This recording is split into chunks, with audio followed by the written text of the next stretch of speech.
ಬಿಜೆಪಿಯ ಬಣ ಬಡಿದಾಟ ಈಗಲಾದ್ರೂ ಕ್ಲೈಮ್ಯಾಕ್ಸ್ಗೆ ಬಂತ ಇಲ್ವಾ? ಬಂದಂಗ ಅನ್ನಿಸ್ತಾ ಇದೆ. ಬಸನಗೌಡ ಪಾಟೀಲ್ ಯತ್ನಾಳರಿಗೆ ಎರಡನೆಯ ನೋಟಿಸ್. ಎಷ್ಟು ಸಲ ಹೇಳಿದ್ರು ಸುಮ್ಮನಾಗ್ತಿಲ್ಲ. ಹಿಂಗ್ಯಾಕೆ 72 ತಾಸಿನಲ್ಲಿ ಉತ್ತರ ಕೊಡಿ ಅಂತ ನೋಟಿಸ್ ಕೊಟ್ಟಿದೆ ಬಿಜೆಪಿಯ ಶಿಸ್ತು ಸಮಿತಿ. ಇದನ್ನ ನೋಡ್ತಾ ಇದ್ರೆ ಭಿನ್ನರ ಬಣಕ್ಕೆ ತೀವ್ರ ಹಿನ್ನಡೆ.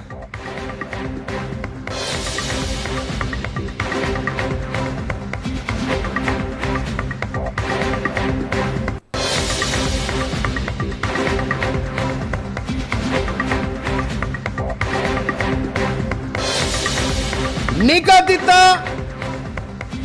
ಕಾರ್ಯಕ್ರಮದಂತೆ ಭಿನ್ನರ ಬಣ ಇವತ್ತು ದಿಲ್ಲಿಗೆ ಹೋಯ್ತು. ಪೂರ್ವ ನಿರ್ಧಾರಿತ ಇತ್ತು.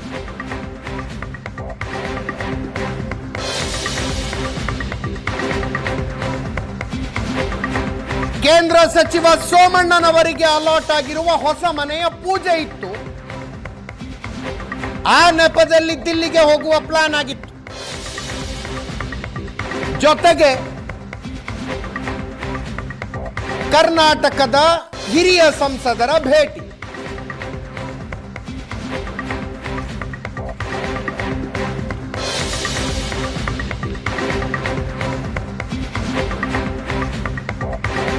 ಸಂಸದ ಬಸವರಾಜ ಬೊಮ್ಮಾಯಿ ಅವರು ಕರ್ನಾಟಕ ಭವನದಲ್ಲಿ ಭಿನ್ನರ ತಂಡವನ್ನ ಭೇಟಿಯಾಗ್ತಾರೆ ಅಂತಿತ್ತು. ಬಸವರಾಜ ಬೊಮ್ಮಾಯಿ ಅವರು ಅಲ್ಲಿಗೆ ಬರಲೇ ಇಲ್ಲ. ಕಳೆದ ಸಲ ಕರ್ನಾಟಕ ಭವನದಲ್ಲಿ ಈ ರೀತಿ ಭೇಟಿಯಾದಾಗ ಮಾಧ್ಯಮಗಳಲ್ಲಿ ಹೆಚ್ಚು ಸುದ್ದಿ ಆಯಿತು. ಬೊಮ್ಮಾಯಿ ಅವರು ಕ್ಲಾರಿಫಿಕೇಶನ್ ಕೊಡಬೇಕಾಗಿ ಬಂತು. ನಾನು ಯಾವ ತಂಡದ ಜೊತೆಗೂ ಇರೋನಲ್ಲ, ಬಿಜೆಪಿಯಲ್ಲಿ ಎಲ್ಲ ಸರಿಯಾಗೋದಕ್ಕೆ ಪ್ರಯತ್ನಿಸ್ತಾ ಇರೋನು ನಾನು ಅಂತ ಸ್ಪಷ್ಟೀಕರಣ ಕೊಡಬೇಕಾಗಿ ಬಂತು. ಕರ್ನಾಟಕ ಭವನಕ್ಕೆ ಬಸವರಾಜ ಬೊಮ್ಮಾಯಿ ಅವರು ಬರಲಿಲ್ಲ. ಆದರೆ ಅವರು ಸೋಮಣ್ಣವರ ಮನೆಯ ಪೂಜೆಯಲ್ಲಿದ್ದರು. ಅಲ್ಲಿಗೆ ಭಿನ್ನರ ಬಣದ ನಾಯಕರುಗಳಿದ್ರು. ಇಂಟ್ರೆಸ್ಟಿಂಗ್ಲಿ ಮುರುಗೇಶ್ ನಿರಾಣಿ ಅವರು ಬಂದಿದ್ರು. ಮುರುಗೇಶ್ ನಿರಾಣಿ, ಅರವಿಂದ್ ಬೆಲ್ಲದ್,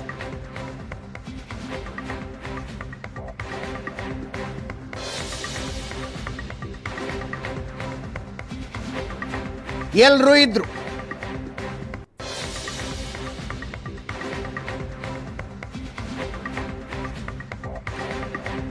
ದೆಹಲಿಯಲ್ಲಿ ಮಾತನಾಡುವಾಗಲೂ ಕೂಡ ಸಂಧಾನ ಸಾಧ್ಯನೇ ಇಲ್ಲ ಅಂತ ಬಸನಗೌಡ ಪಾಟೀಲ್ ಯತ್ನಾಳರು ಹೇಳಿದ್ದಾರೆ. ಸಂಧಾನ ಸಾಧ್ಯ ಇಲ್ಲ. ಆದರೆ ವರಿಷ್ಠರು ಹೆಂಗೆ ಹೇಳ್ತಾರೆ ಹಂಗೆ ಅಂತಾನು ಅಂದ್ರು.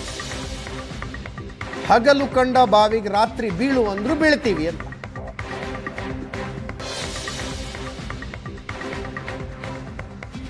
ಇಂಟ್ರೆಸ್ಟಿಂಗ್ಲಿ ಸೋಮಣ್ಣವರಿಗೆ ವರಿಷ್ಠರದ್ದು ಯಾರ್ದೋ ಫೋನ್ ಬಂದಿದೆ. ನಾವೆಲ್ಲ ಬಗೆಹರಿಸ್ತೀವಿ ಅಂದಿದ್ದಾರೆ.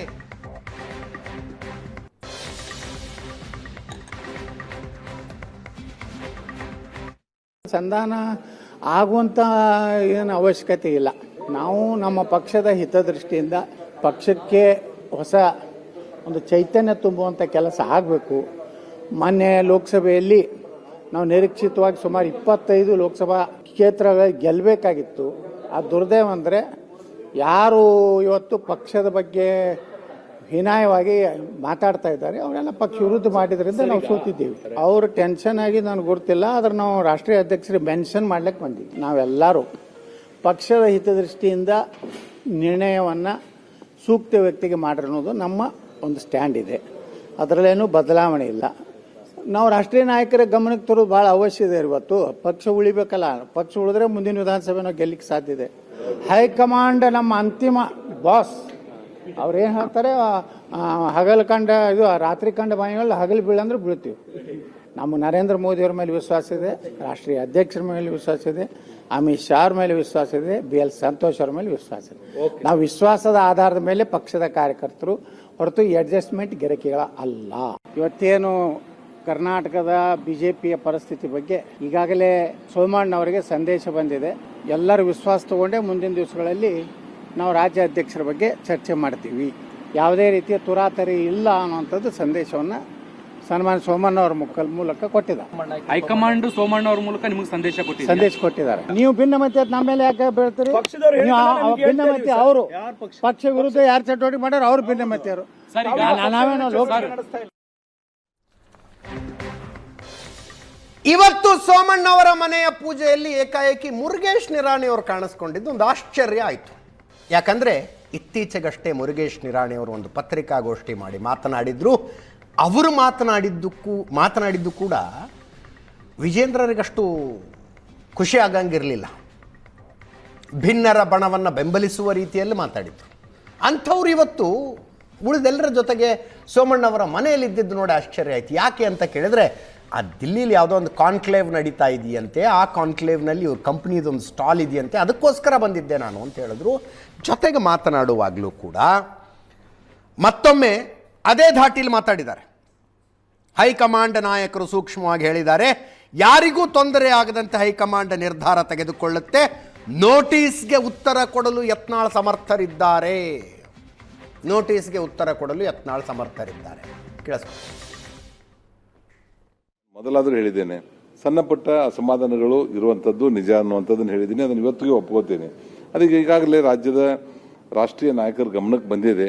ಈಗಾಗಲೇ ಸೂಕ್ಷ್ಮವಾಗಿ ಅವರು ಯಾರ್ಯಾರಿಗೆ ಏನು ಹೇಳಬೇಕು 4 ಗೋಡೆ ಮಧ್ಯದಲ್ಲಿ ಅವ್ರು ಹೇಳಿದ್ದಾರೆ. ಬರುವಂಥ ಸ್ವಲ್ಪ ದಿವಸದಲ್ಲಿ ಯಾವೊಬ್ಬ ನಮ್ಮ ರಾಜ್ಯದ ಕಾರ್ಯಕರ್ತರಿಗೆ ನೋವಾಗಲಾರದಂತೆ ಆ ಸಮಸ್ಯೆಗೆ ಪರಿಹಾರ ನೋಡಿಕೊಡ್ತಾರೆ ಅನ್ನುವಂಥ ವಿಶ್ವಾಸ ನಮ್ಮಲ್ಲಿದೆ. ಅದು ಸಲುವಾಗಿ ನಾನು 2 ಕಡೆದವರಿಗೆ ನಾವು ವೈಯಕ್ತಿಕವಾಗಿ ವಿನಂತಿಯನ್ನು ಮಾಡಿ ಹೇಳ್ತೇನೆ. ಅವರವ್ರ ತಪ್ಪುಗಳನ್ನು ಅವ್ರವ್ರು ತಿದ್ಕೊಂಡು ಒಟ್ಟಾಗಿ ಒಂದಾಗಿ ಮುಂದೆ ಹೋಗುವಂಥದ್ದು ಭಾಳ ಇವತ್ತಿನ ದಿನಮಾನಗಳಲ್ಲಿ ಅವಶ್ಯಕತೆ ಇದೆ.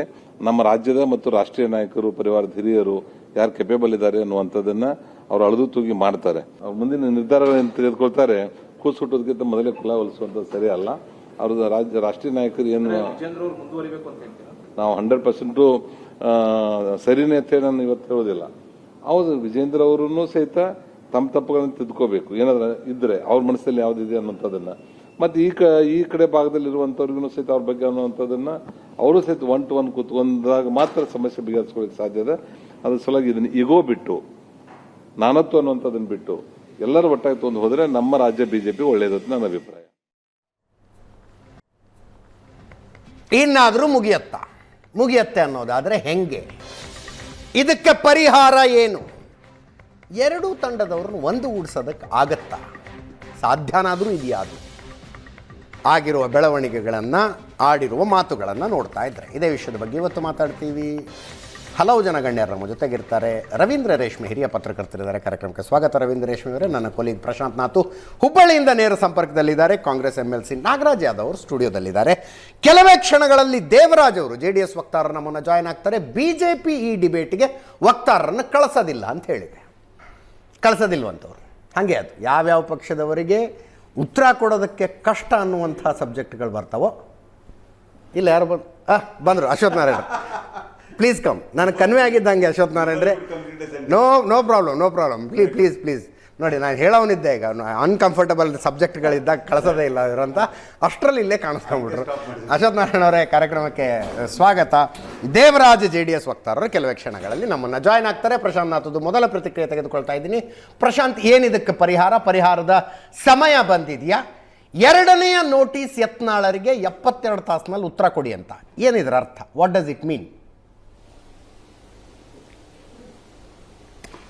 ಅಜಿತ್, ನನಗನ್ಸುತ್ತೆ ನೋಡಿ, ದಿಲ್ಲಿ ಚುನಾವಣೆಯ ಫಲಿತಾಂಶದ ನಂತರ ಹೈಕಮಾಂಡ್ ಬಹಳ ದಿನಗಳ ನಂತರ ಕರ್ನಾಟಕದ ರಾಜ್ಯಾಧ್ಯಕ್ಷರ ಆಯ್ಕೆಯ ಬಗ್ಗೆ ಅಪ್ಲಿಕೇಶನ್ ಆಫ್ ಮೈಂಡ್ ಶುರು ಮಾಡಿದೆ. ಎಸ್, ಅದರ ಮೊದಲ ಸಂಕೇತವೇ ಇವತ್ತು ಬಸನಗೌಡ ಪಾಟೀಲ್ ಯತ್ನಾಳ್ರಿಗೆ 72 ಗಂಟೆಗಳಲ್ಲಿ ನೀವು ಉತ್ತರ ಕೊಡಿ, ಇಲ್ಲಾಂದ್ರೆ ನಾವು ನಿರ್ಣಯ ತೆಗೆದುಕೊಳ್ಳಲು ಸ್ವತಂತ್ರರು ಅಂತಕ್ಕಂಥ ಒಂದು ಪತ್ರವನ್ನ ಬಸನಗೌಡ ಪಾಟೀಲ್ ಯತ್ನಾಳ್ರಿಗೆ ಕೊಟ್ಟಿದೆ.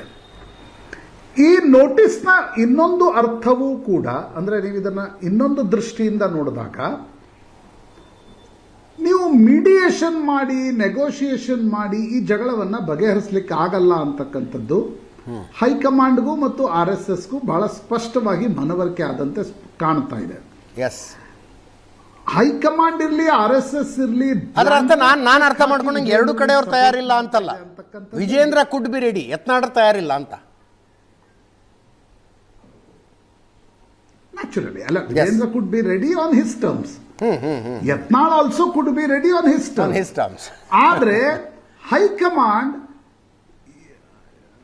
ಹೈಕಮಾಂಡ್ ಇವತ್ತಿನ ಸಂದರ್ಭದಲ್ಲಿ ನೀವು ಯತ್ನಾಳ್ ಹೇಳಿದ್ದನ್ನ ನಾವು ಕೇಳುವ ಸ್ಥಿತಿಯಲ್ಲಿ ಇಲ್ಲ ಅಂತಕ್ಕಂಥದ್ದನ್ನ ಈ ನೋಟಿಸ್ ಅನ್ನ ಕೊಡುವುದರ ಮೂಲಕ ಸ್ಪಷ್ಟವಾಗಿ ಹೇಳ್ತಾ ಇದೆ. ಯಾಕಂದ್ರೆ ಹೈಕಮಾಂಡ್ ಕೂಡ ಕಳೆದ ಲೋಕಸಭಾ ಚುನಾವಣೆಯ ನಂತರದ ಒಟ್ಟಾರೆ ಜಗಳಗಳನ್ನ ನೋಡ್ತಾ ಇರತಕ್ಕಂಥ ಸಂದರ್ಭದಲ್ಲಿ, ನಾನು ಮೊನ್ನೆ ಕೂಡ ನಿಮ್ಗೆ ಹೇಳಿದ್ದೆ ಅಜಿತ್, ಅಮಿತ್ ಶಾ ಕರ್ನಾಟಕದ ಕೆಲ ನಾಯಕರಿಗೆ ಕರೆದು ಹೇಳಿದ್ರು, ಸರಿ ಬಸನಗೌಡ ಪಾಟೀಲ್ ಯತ್ನಾಳ್ ಬಹಳ ಪಾಪ್ಯುಲರ್ ಇದ್ದಾರೆ, ಹಿಂದುತ್ವದ ಫಾಲೋಯಿಂಗ್ ಅವ್ರಿಗಿದೆ, ನಾವು ಅವರನ್ನೇ ವಿರೋಧ ಪಕ್ಷದ ನಾಯಕರನ್ನಾಗಿ ಮಾಡೋಣ, ಬಟ್ ಅವರನ್ನೊಂದು 2-3 ತಿಂಗಳು ಸುಮ್ಮನೆ 3 ತಿಂಗಳು ಅಂತ ಅವ್ರು ಹೇಳಿದ್ರು. ಆಮೇಲೆ ಹೇಳಿದ್ರು ಸರಿ 2 ತಿಂಗಳಾದ್ರೂ ಸುಮ್ಮನೆ ಕೂತ್ಕೋ ಅಂತ ಹೇಳಿ ಅವರನ್ನೇ ನಾವು ವಿರೋಧ ಪಕ್ಷದ ನಾಯಕರನ್ನಾಗಿ ಮಾಡೋಣ ಅಂತ. ಇದು ಯಾವಾಗ ಬಸನಗೌಡ ಪಾಟೀಲ್ ಇಸ್ ಟಿಪಿಕಲ್ ಬಸನಗೌಡ ಪಾಟೀಲ್. ಅಂದ್ರೆ ಇದು ವಿಜೇಂದ್ರ ರಾಜ್ಯಾಧ್ಯಕ್ಷರಾಗುವ ಮುಂಚೆ ಎಸ್, ವಿಜೇಂದ್ರರನ್ನ ರಾಜ್ಯಾಧ್ಯಕ್ಷ ಮಾಡುವ ಮುಂಚೆ ಅಶೋಕರನ್ನ ಏನ್ ಮಾಡ್ಲಾಯ್ತು ಆಗ. ಆದ್ರೆ ಬಸನಗೌಡ ಪಾಟೀಲ್ ಯತ್ನಾಳ್ ಸುಮ್ಮನೆ ಕೂತ್ಕೊಳ್ಳಿಲ್ಲ, ಹೊರಗಡೆ ಬಂದು ಮಾಧ್ಯಮಗಳಿಗೆ ಹೇಳಿಕೆಗಳನ್ನ ಕೊಟ್ಟ ನಂತರ ಅಮಿತ್ ಶಾ ಹೇಳಿದ್ರು, ನೋಡಿ ಅವರಂತರೂ ಸುಮ್ಮನೆ ಕೂತ್ಕೊಳ್ಳಲ್ಲ, ನಾವು ಅವರನ್ನ ನ್ಯೂಕ್ಲಿಯಸ್ ಆಗಿ ಇಟ್ಕೊಂಡು ಪಾರ್ಟಿ ಕಟ್ಟೋ ಪ್ರಕ್ರಿಯೆ ಮಾಡ್ಲಿಕ್ಕೆ ಆಗಲ್ಲ, ಹೀಗಾಗಿ ವಿಜೇಂದ್ರರನ್ನ ಮಾಡೋದು ಅನಿವಾರ್ಯ ಅಂತಕ್ಕಂಥದ್ದನ್ನ ಅಮಿತ್ ಶಾ ಹೇಳಿದ್ರು. ಇವತ್ತಿಗೂ ಕೂಡ ನನಗನ್ಸುತ್ತೆ ಹೈಕಮಾಂಡ್ ನೋಟಿಸ್ ಕೊಟ್ಟು ಬಹಳ ಸ್ಪಷ್ಟವಾಗಿ ಹೇಳ್ತಾ ಇದೆ, ಅನ್ಇಕ್ವಿವೋಕಲ್ ಟರ್ಮ್ಸ್ ನಲ್ಲಿ ಬಸನಗೌಡ ಪಾಟೀಲ್ ಯತ್ನಾಳ್ರಿಗೆ ಹೇಳ್ತಿದೆ, ನಾವು ರಾಜ್ಯಾಧ್ಯಕ್ಷರ ಆಯ್ಕೆಯ ಬಗ್ಗೆ ನಮ್ಮ ತೀರ್ಮಾನವನ್ನ ನಾವು ತೆಗೆದುಕೊಳ್ತೀವಿ. ಯಾಕಂದ್ರೆ ನೀವು ಕಳೆದ 2-3 ತಿಂಗಳಿಂದ ನೋಡಿ, ಬಸನಗೌಡ ಪಾಟೀಲ್ ಯತ್ನಾಳ್ರಿಗೆ ಪರ್ಸನಲಿ ಇನ್ನೂವರೆಗೂ ಕೂಡ ಹಿರಿಯ ನಾಯಕರ ಅಪಾಯಿಂಟ್ಮೆಂಟ್ ಸಿಕ್ಕಿಲ್ಲ. ಕರೆಕ್ಟ್. ನೀವು ಒಂದ್ ವೇಳೆ ಅವರ ಮಾತನ್ನ ಕೇಳೋದಾಗಿದ್ರೆ ಅಪಾಯಿಂಟ್ಮೆಂಟ್ ಕೊಡ್ತಾ ಇದ್ರು. ಹೌದು, ಇಲ್ಲಿವರೆಗೆ ಅವ್ರಿಗೆ ಅಪಾಯಿಂಟ್ಮೆಂಟ್ ಸಿಕ್ಕಿಲ್ಲ. ಅವರು ವಯಾ ಮೀಡಿಯಾ ಹೈಕಮಾಂಡ್ ಅನ್ನ ತಲುಪುವ ಪ್ರಯತ್ನವನ್ನ ಮಾಡಿದ್ರು ಕೂಡ ಹೈಕಮಾಂಡ್ ಅವರಿಗೆ ಒಂದು ರೀತಿಯಾಗಿರ್ತಕ್ಕಂಥ ಮಣೆ ಹಾಕ್ತಾ ಇಲ್ಲ. ಇವತ್ತಿನ ನೋಟಿಸ್ನ ಸ್ಪಷ್ಟ ಅರ್ಥ, ಯತ್ನಾಳ್ರ ಮಾತನ್ನ ನಾವು ಕೇಳಲ್ಲ ಅನ್ನೋದನ್ನ ಹೈಕಮಾಂಡ್ ಇವತ್ತಿನ ನೋಟಿಸ್ ಮೂಲಕ ಸ್ಪಷ್ಟಪಡಿಸಿದೆ. ಈಗ ಉಳಿತಕ್ಕಂಥದ್ದು 2 ಆಪ್ಷನ್ಸ್. ಒಂದು, ಬಹುತೇಕ ವಿಜೇಂದ್ರ ರಾಜ್ಯಾಧ್ಯಕ್ಷರನ್ನಾಗಿ ಅವರನ್ನೇ ಮುಂದುವರಿಸತಕ್ಕಂಥ ತೀರ್ಮಾನವನ್ನ ಹೈಕಮಾಂಡ್ ತೆಗೆದುಕೊಂಡಿದೆ ಅನ್ನೋದು ಇವತ್ತಿನ ನೋಟಿಸ್ನಿಂದ ಸ್ಪಷ್ಟ ಆಗ್ತಾ ಇದೆ. ಆದರೆ ಹೈಕಮಾಂಡ್ ಈ ನೋಟಿಸ್ ಅನ್ನ ಕೊಟ್ಟು ಯತ್ನಾಳ್ರಿಗೆ ಇನ್ನೊಂದು ಅವಕಾಶವನ್ನ ಕೊಡ್ಲಿಕ್ಕೆ ಬಯಸ್ತಾ ಇದೆ. ನೀವು ಒಪ್ಪದೇ ಇದ್ದಲ್ಲಿ, ನಿಮ್ಗೆ ವಿಜೇಂದ್ರ ರಾಜ್ಯಾಧ್ಯಕ್ಷರ ಕಂಟಿನ್ಯೂ ಮಾಡೋದು ನಿಮ್ಗೆ ಒಪ್ಪದೇ ಇದ್ದಲ್ಲಿ ನೀವು ಅದನ್ನ ಆಂತರಿಕವಾಗಿ ಬಂದು ಹೇಳಿ ಹೊರತು ಪದೇ ಇನ್ನು ಮತ್ತೆ ಇದನ್ನೇ ಬಹಿರಂಗವಾಗಿ ಹೇಳಲಿಕ್ಕೆ ಹೋದ್ರೆ ನಾವು ಮುಂದಿನ ಕ್ರಮ ಏನಾಗಿರ್ಬೋದು ನನಗೆ ಡಿಸ್ಮಿಸ್ ಅನಿಸಲ್ಲ, ಸಸ್ಪೆನ್ಷನ್, ಆ ರೀತಿಯಾಗಿರ್ತಕ್ಕಂಥ ಕ್ರಮವನ್ನ ನಾವು ತೆಗೆದುಕೊಳ್ಬೇಕಾಗತ್ತೆ. ನಮ್ಮ ಬಳಿ ಬೇರೆ ದಾರಿ ಇಲ್ಲ ಅನ್ನೋದನ್ನ ಹೈಕಮಾಂಡ್ ಇವತ್ತಿನ ನೋಟಿಸ್ ನೀಡುವುದರ ಮೂಲಕ ಸ್ಪಷ್ಟವಾಗಿ ಹೇಳ್ತಾ ಇದೆ. ತಟಸ್ಥ ಬಣದ, ಈಗ ಡಾಕ್ಟರ್ ಸುಧಾಕರ್ ವಿಜೇಂದ್ರ ಮೇಲೆ ಮಾತನಾಡಿದ್ರು, ಬೊಮ್ಮಾಯಿ ಮತ್ತು ವಿಜೇಂದ್ರರ ನಡುವೆ ತಾಕಲಾಟಗಳು ಆಂತರಿಕವಾಗಿ ಅತಿ ಹೆಚ್ಚು ನಡೀತಾ ಇವೆ ಅಂತಕ್ಕಂಥದ್ದು ಬಹಳ ಸ್ಪಷ್ಟವಾಗಿ ಕಾಣ್ತಾ ಇದೆ. ಅದೆಲ್ಲದರ ಹೊರತಾಗಿ ತಟಸ್ಥ ಬಣದ ಮನವರಿಕೆಯ ಹೊರತಾಗಿಯೂ ಕೂಡ ಹೈಕಮಾಂಡ್ ವಿಜೇಂದ್ರರನ್ನ ಕಂಟಿನ್ಯೂ ಮಾಡತಕ್ಕಂಥ ಸಾಧ್ಯತೆಗಳು, ನಾವೇನ್ ಕಳೆದ 10-15 ದಿನಗಳಿಂದ ಮಾತನಾಡ್ತಾ ಇದ್ವಿ, ಆದರೆ ರೆಬೆಲ್ ಬಣ ಒಂದು ಪ್ರಯತ್ನವನ್ನ ಮಾಡ್ತೀವಿ ಅಂತಕ್ಕಂಥದ್ದನ್ನ ಹೊರಟಿತ್ತು, ಅದಕ್ಕೆ ಯಶಸ್ಸು ಸಿಕ್ಕಂತೆ ಕಾಣಲಿಲ್ಲ. ಈಗ ಯತ್ನಾಳ್ ಏನ್ ಮಾಡ್ತಾರೆ, ಈಗ ಅವ್ರು ಇವತ್ತಿನ ಸಂಜೆ ಹೇಳಿಕೆ ಬಗ್ಗೆ ನೀವು ಕೂಡ ವಿಶ್ಲೇಷಣೆ ಮಾಡ್ತಾ ಇದ್ರಿ, ಆ ಹೇಳಿಕೆ ಸ್ವಲ್ಪ ಮೆಲೋಡೌನ್ ಆಯ್ತಾ ಅಂತಕ್ಕಂಥದ್ದು. ಬಟ್ ನನಗನ್ಸುತ್ತೆ ಅಜಿತ್, ಮೆಲೋಡೌನ್ ಅನ್ಸಿದ್ರು ಕೂಡ ಯತ್ನಾಳ್ ಇವತ್ತಿನ ಸ್ಥಿತಿಯಲ್ಲಿ ಅವರು ಯಾವುದೇ ಸಂದರ್ಭದಲ್ಲೂ ಕೂಡ ಒಂದು ಹೊಂದಾಣಿಕೆ ಮಾಡಿಕೊಂಡ್ರೆ ಯತ್ನಾಳ್ರ ಲೀಡರ್ಶಿಪ್ ಕೂಡ ಉಳಿಯಲ್ಲ. ಹೌದು. ಆ ಪರಿಸ್ಥಿತಿಯಲ್ಲಿ ಯತ್ನಾಳ್ ಏನ್ ಮಾಡ್ತಾರೆ, ಅನೇಕ ಬಾರಿ ಏನಾಗತ್ತೆ, ನೀವು 4 ಹೆಜ್ಜೆ 8 ಹೆಜ್ಜೆ 12 ಹೆಜ್ಜೆ ಬರೋದರ ಬದಲು ನೀವು ಡೈರೆಕ್ಟ್ 50 ಹೆಜ್ಜೆ ಮುಂದೆ ಬಂದಾಗ ನೀವು ಎಷ್ಟು ಹಿಂದಕ್ಕೆ ಹೋಗ್ಲಿಕ್ಕೆ ಸಾಧ್ಯ? ಈಗ ನನಗನ್ಸುತ್ತೆ ಯತ್ನಾಳ್ರು ತುಂಬಾ ಹಿಂದೆ ಬರ್ತಾರೆ ಅಂತ ಅನಿಸ್ತಾ ಇಲ್ಲ. ಆಗ ಹೈಕಮಾಂಡ್ ಬಳಿ ಕೂಡ ಅವರ ಮೇಲೆ ಕ್ರಮ ತೆಗೆದುಕೊಳ್ಳೋದು ಬಿಟ್ಟು ಬೇರೆ ದಾರಿ ಉಳಿಯಲ್ಲ. Now the question remains is, Ramesh Jarkiholi ಏನ್ ಮಾಡ್ತಾರೆ, ಸಿದ್ದೇಶ್ ಏನ್ ಮಾಡ್ತಾರೆ, ಲಿಂಬಾವಳಿ ಏನ್ ಮಾಡ್ತಾರೆ, ಕುಮಾರ್ ಬಂಗಾರಪ್ಪ ಏನ್ ಮಾಡ್ತಾರೆ, BP ಹರೀಶ್ ಏನ್ ಮಾಡ್ತಾರೆ, ಇದು ಪ್ರಶ್ನಾರ್ಥಕ ಚಿಹ್ನೆಯಾಗಿ ಉಳಿಯುತ್ತೆ. ಒಂದು ವೇಳೆ 3 ದಿನಗಳಲ್ಲಿ ಕ್ರಮ ತೆಗೆದುಕೊಂಡು ವಿಜಯೇಂದ್ರರನ್ನೇ ರಾಜ್ಯಾಧ್ಯಕ್ಷರನ್ನಾಗಿ ಮಾಡ್ತಕ್ಕಂಥ ತೀರ್ಮಾನವನ್ನ ಹೈಕಮಾಂಡ್ ತೆಗೆದುಕೊಂಡ್ರೆ ಈ ನಾಯಕರು ಏನ್ ಮಾಡ್ತಾರೆ ಅಂತಕ್ಕಂಥದ್ದು ಬಹಳ ದೊಡ್ಡ ಒಂದು ಪ್ರಶ್ನಾರ್ಥಕ ಚಿಹ್ನೆ ಅಂತ ನನಗನ್ಸುತ್ತೆ. ಮಾತಾಡೋದೇನೋ ಮಾತಾಡ್ಬಿಡ್ತೀರಿ, ಆಮೇಲೆ 3-4 ದಿವಸದಲ್ಲಿ ಇದಾಗದೆ ಹೋದ್ರೆ ಯತ್ನಾಳ್ರು ಎಲ್ಲ ಮಾಧ್ಯಮಗಳ ಕ್ಯಾಮ್ರಾಗಳ ಮುಂದೆ ಹೇಳ್ತಾರೆ ಆ ಶಿವಾನಂದ ಸರ್ಕಲ್ ಚಾನೆಲ್ನಲ್ಲಿ ಹಕ್ಕ ಬುಕ್ಕರು ಕೂತ್ಕೊಂಡು ಮಾತಾಡ್ತಿದ್ರು. Fine, ಅಜಿತ್. ಆಕ್ಚುಲಿ ಇರಲಿ, ನಾವು ರಾಜಕೀಯ ವಿಶ್ಲೇಷಣೆ ಮಾಡಬೇಕಾಗಿದ್ದು ವೃತ್ತಿ ಧರ್ಮ ರೀ, ಅದನ್ನೇ ಮಾಡ್ತಾ ಇದ್ದೀವಿ. ಎಸ್, ರವೀಂದ್ರ ರೇಷ್ಮೆ ಅವ್ರ ಜೊತೆಗಿದೆ. ರವೀಂದ್ರ ರೇಷ್ಮೆ ಅವ್ರಿಗೆ ಏನಾಗ್ತಿದೆ ಅಂತಾನೆ ಅರ್ಥ ಆಗೋದಿಲ್ಲ.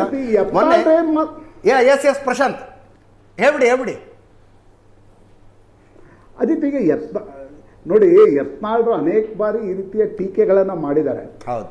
ಆದ್ರೆ ಪತ್ರಕರ್ತರು ಕೂಡ ಮುಂದೇನಾಗತ್ತೆ ಅಂತಕ್ಕಂಥದ್ರ ಬಗ್ಗೆ ಇದು ಸ್ಪೆಕ್ಯುಲೇಷನ್ ಅಲ್ಲ. Correct. This is not speculation. Yes. ಈಗ ನಾವು ವಿಜೇಂದ್ರ ರಾಜ್ಯಾಧ್ಯಕ್ಷರಾಗಿ ಮುಂದುವರಿಬಹುದು ಅಂತಕ್ಕಂಥದ್ದನ್ನ ಕಳೆದ 10-15 ದಿನಗಳಿಂದ ಪಾರ್ಟಿ ರೌಂಡ್ಸ್ ನಲ್ಲಿ ಮಾತನಾಡ್ತಾ ಇದ್ದೀವಿ. ಹೌದು.